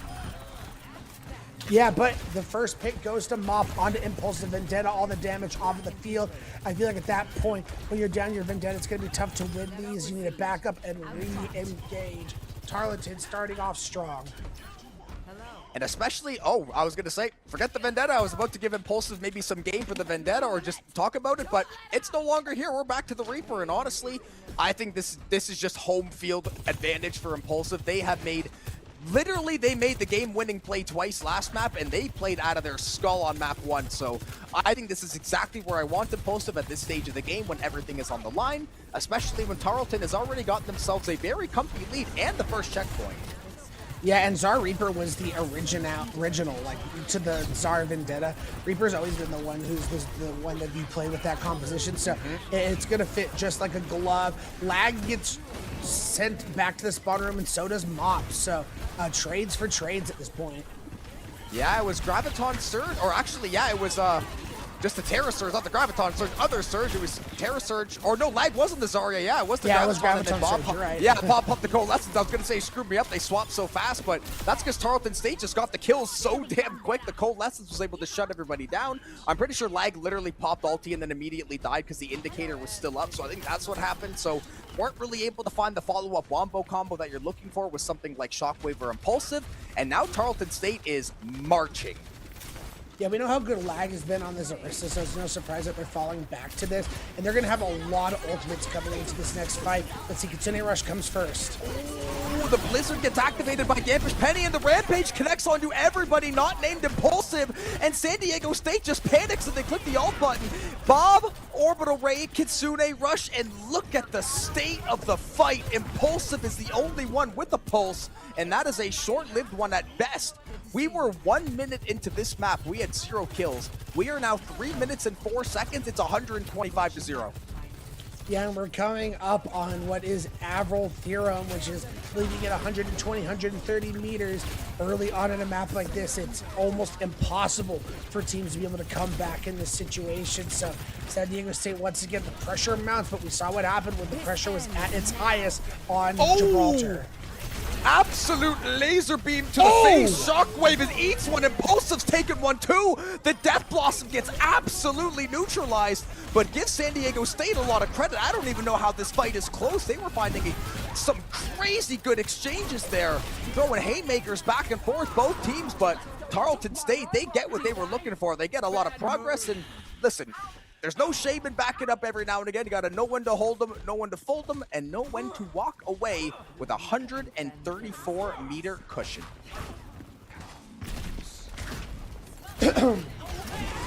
You're still going to have this Kitsune Rush be able to use. The Shockwave is already down. This is not good for San Diego State. They hadn't even gotten rid of the forward spawns yet. These Tarleton DPS are out for blood this game. That is every single fight I started with Mop or Penny, just dismantling one of these backline members, and now you've got no Death Blossom for quite a long time. The Disruption's going to be able to find the kill onto Lag, and look at the Tarleton army just marching one after the other, essentially a conga line of pain descending upon the San Diego State side. And now the robot back in possession of Tarleton. The ultimate's looking pretty damn good across the board, and Fried Rice is finding Shockwave yet again. Yeah, Rampage gonna come in. Shockwave gets res right into Rampage, and Hanzo's already down. Ooh, Kitsune Rush and Bob both get invested. Fried Rice is looking pretty healthy, though. This Junker Queen's got nothing to worry about because the teamwork of Tarleton is on 100 right now. They are playing flawlessly next to each other, arm in arm, step in step. And so far, they're able to find kill after kill after kill. Lag's finally going to find a response, but the Coalescence is looking to shut everybody else down. Triple kill for Bob. I forgive you for not playing the cat just a little bit now, as Tarleton State looks to put the finishing touches on a 3-1 series win. Yeah, they did not take losing that map very well. They came back and absolutely ran it down, dominated, no messing around, just wanted to get this over with and secure the win. Did not want to mess around with no map 5s. That map was not close. No, Tarleton State literally said enough is enough. The kid gloves are off. We are coming here to fight, whether you like it or not. And that, I mean, the overclock, I mean, there's 20 plays in my head that I can pick and go, that was insane. And they were all Tarleton's favor. It was the DPS frying at the end. Reaper Death Blossom just gets beamed from Mop's overclock, and the teamwork in general was just so good out of Tarleton. And that did really look like a team playing angry after just losing a map. Genuinely. They're like, beat them down, go. Yeah, so Tarleton comes out of week 3 undefeated 3-0 as San Diego State Black will fall to 2-1, both still in great positions for the rest of the season. So you got shout outs to both of these teams, but Tarleton came in ready and you know, a lot of those maps they just dominate. Atlas and Esperanza especially. Yeah, I mean, the last map especially, that was the stamp that we are better than you. You had a nice fight. You took us the distance on a few of those maps, but this is where things end. This is where we stand. We will remain 3-0. San Diego State going to go down to, a meager 2-1, still a great record, still lots of season ahead, and certainly a lot of bright spots moving forward. Lag, to me, stood out very, very impressive. Obviously, Impulsive got half of the plays of the game, single-handedly turning team fights when they literally had to have it moments. So a lot of really impressive play from a lot of players in both series today. I think we're going to be in for a very, very fun semester across all the divisions. Could not agree with you, Bar. So congratulations to Tarleton State Purple for getting that victory over San Diego State Black. I mean, with that, that's pretty much going to wrap up everything for tonight. Thank you to all of our sponsors. Thank you to Jumbo for being here on the cast with me. Thank you to Chippy and Reach behind the scenes doing the prod and the observing. We couldn't do what we do if it wasn't for you guys. And thank you to all of you guys in chat coming to watch and listen to us yap about a game that we love. We do it all for the love and for you guys. So thank you so much. And we will see you at the next broadcast next week.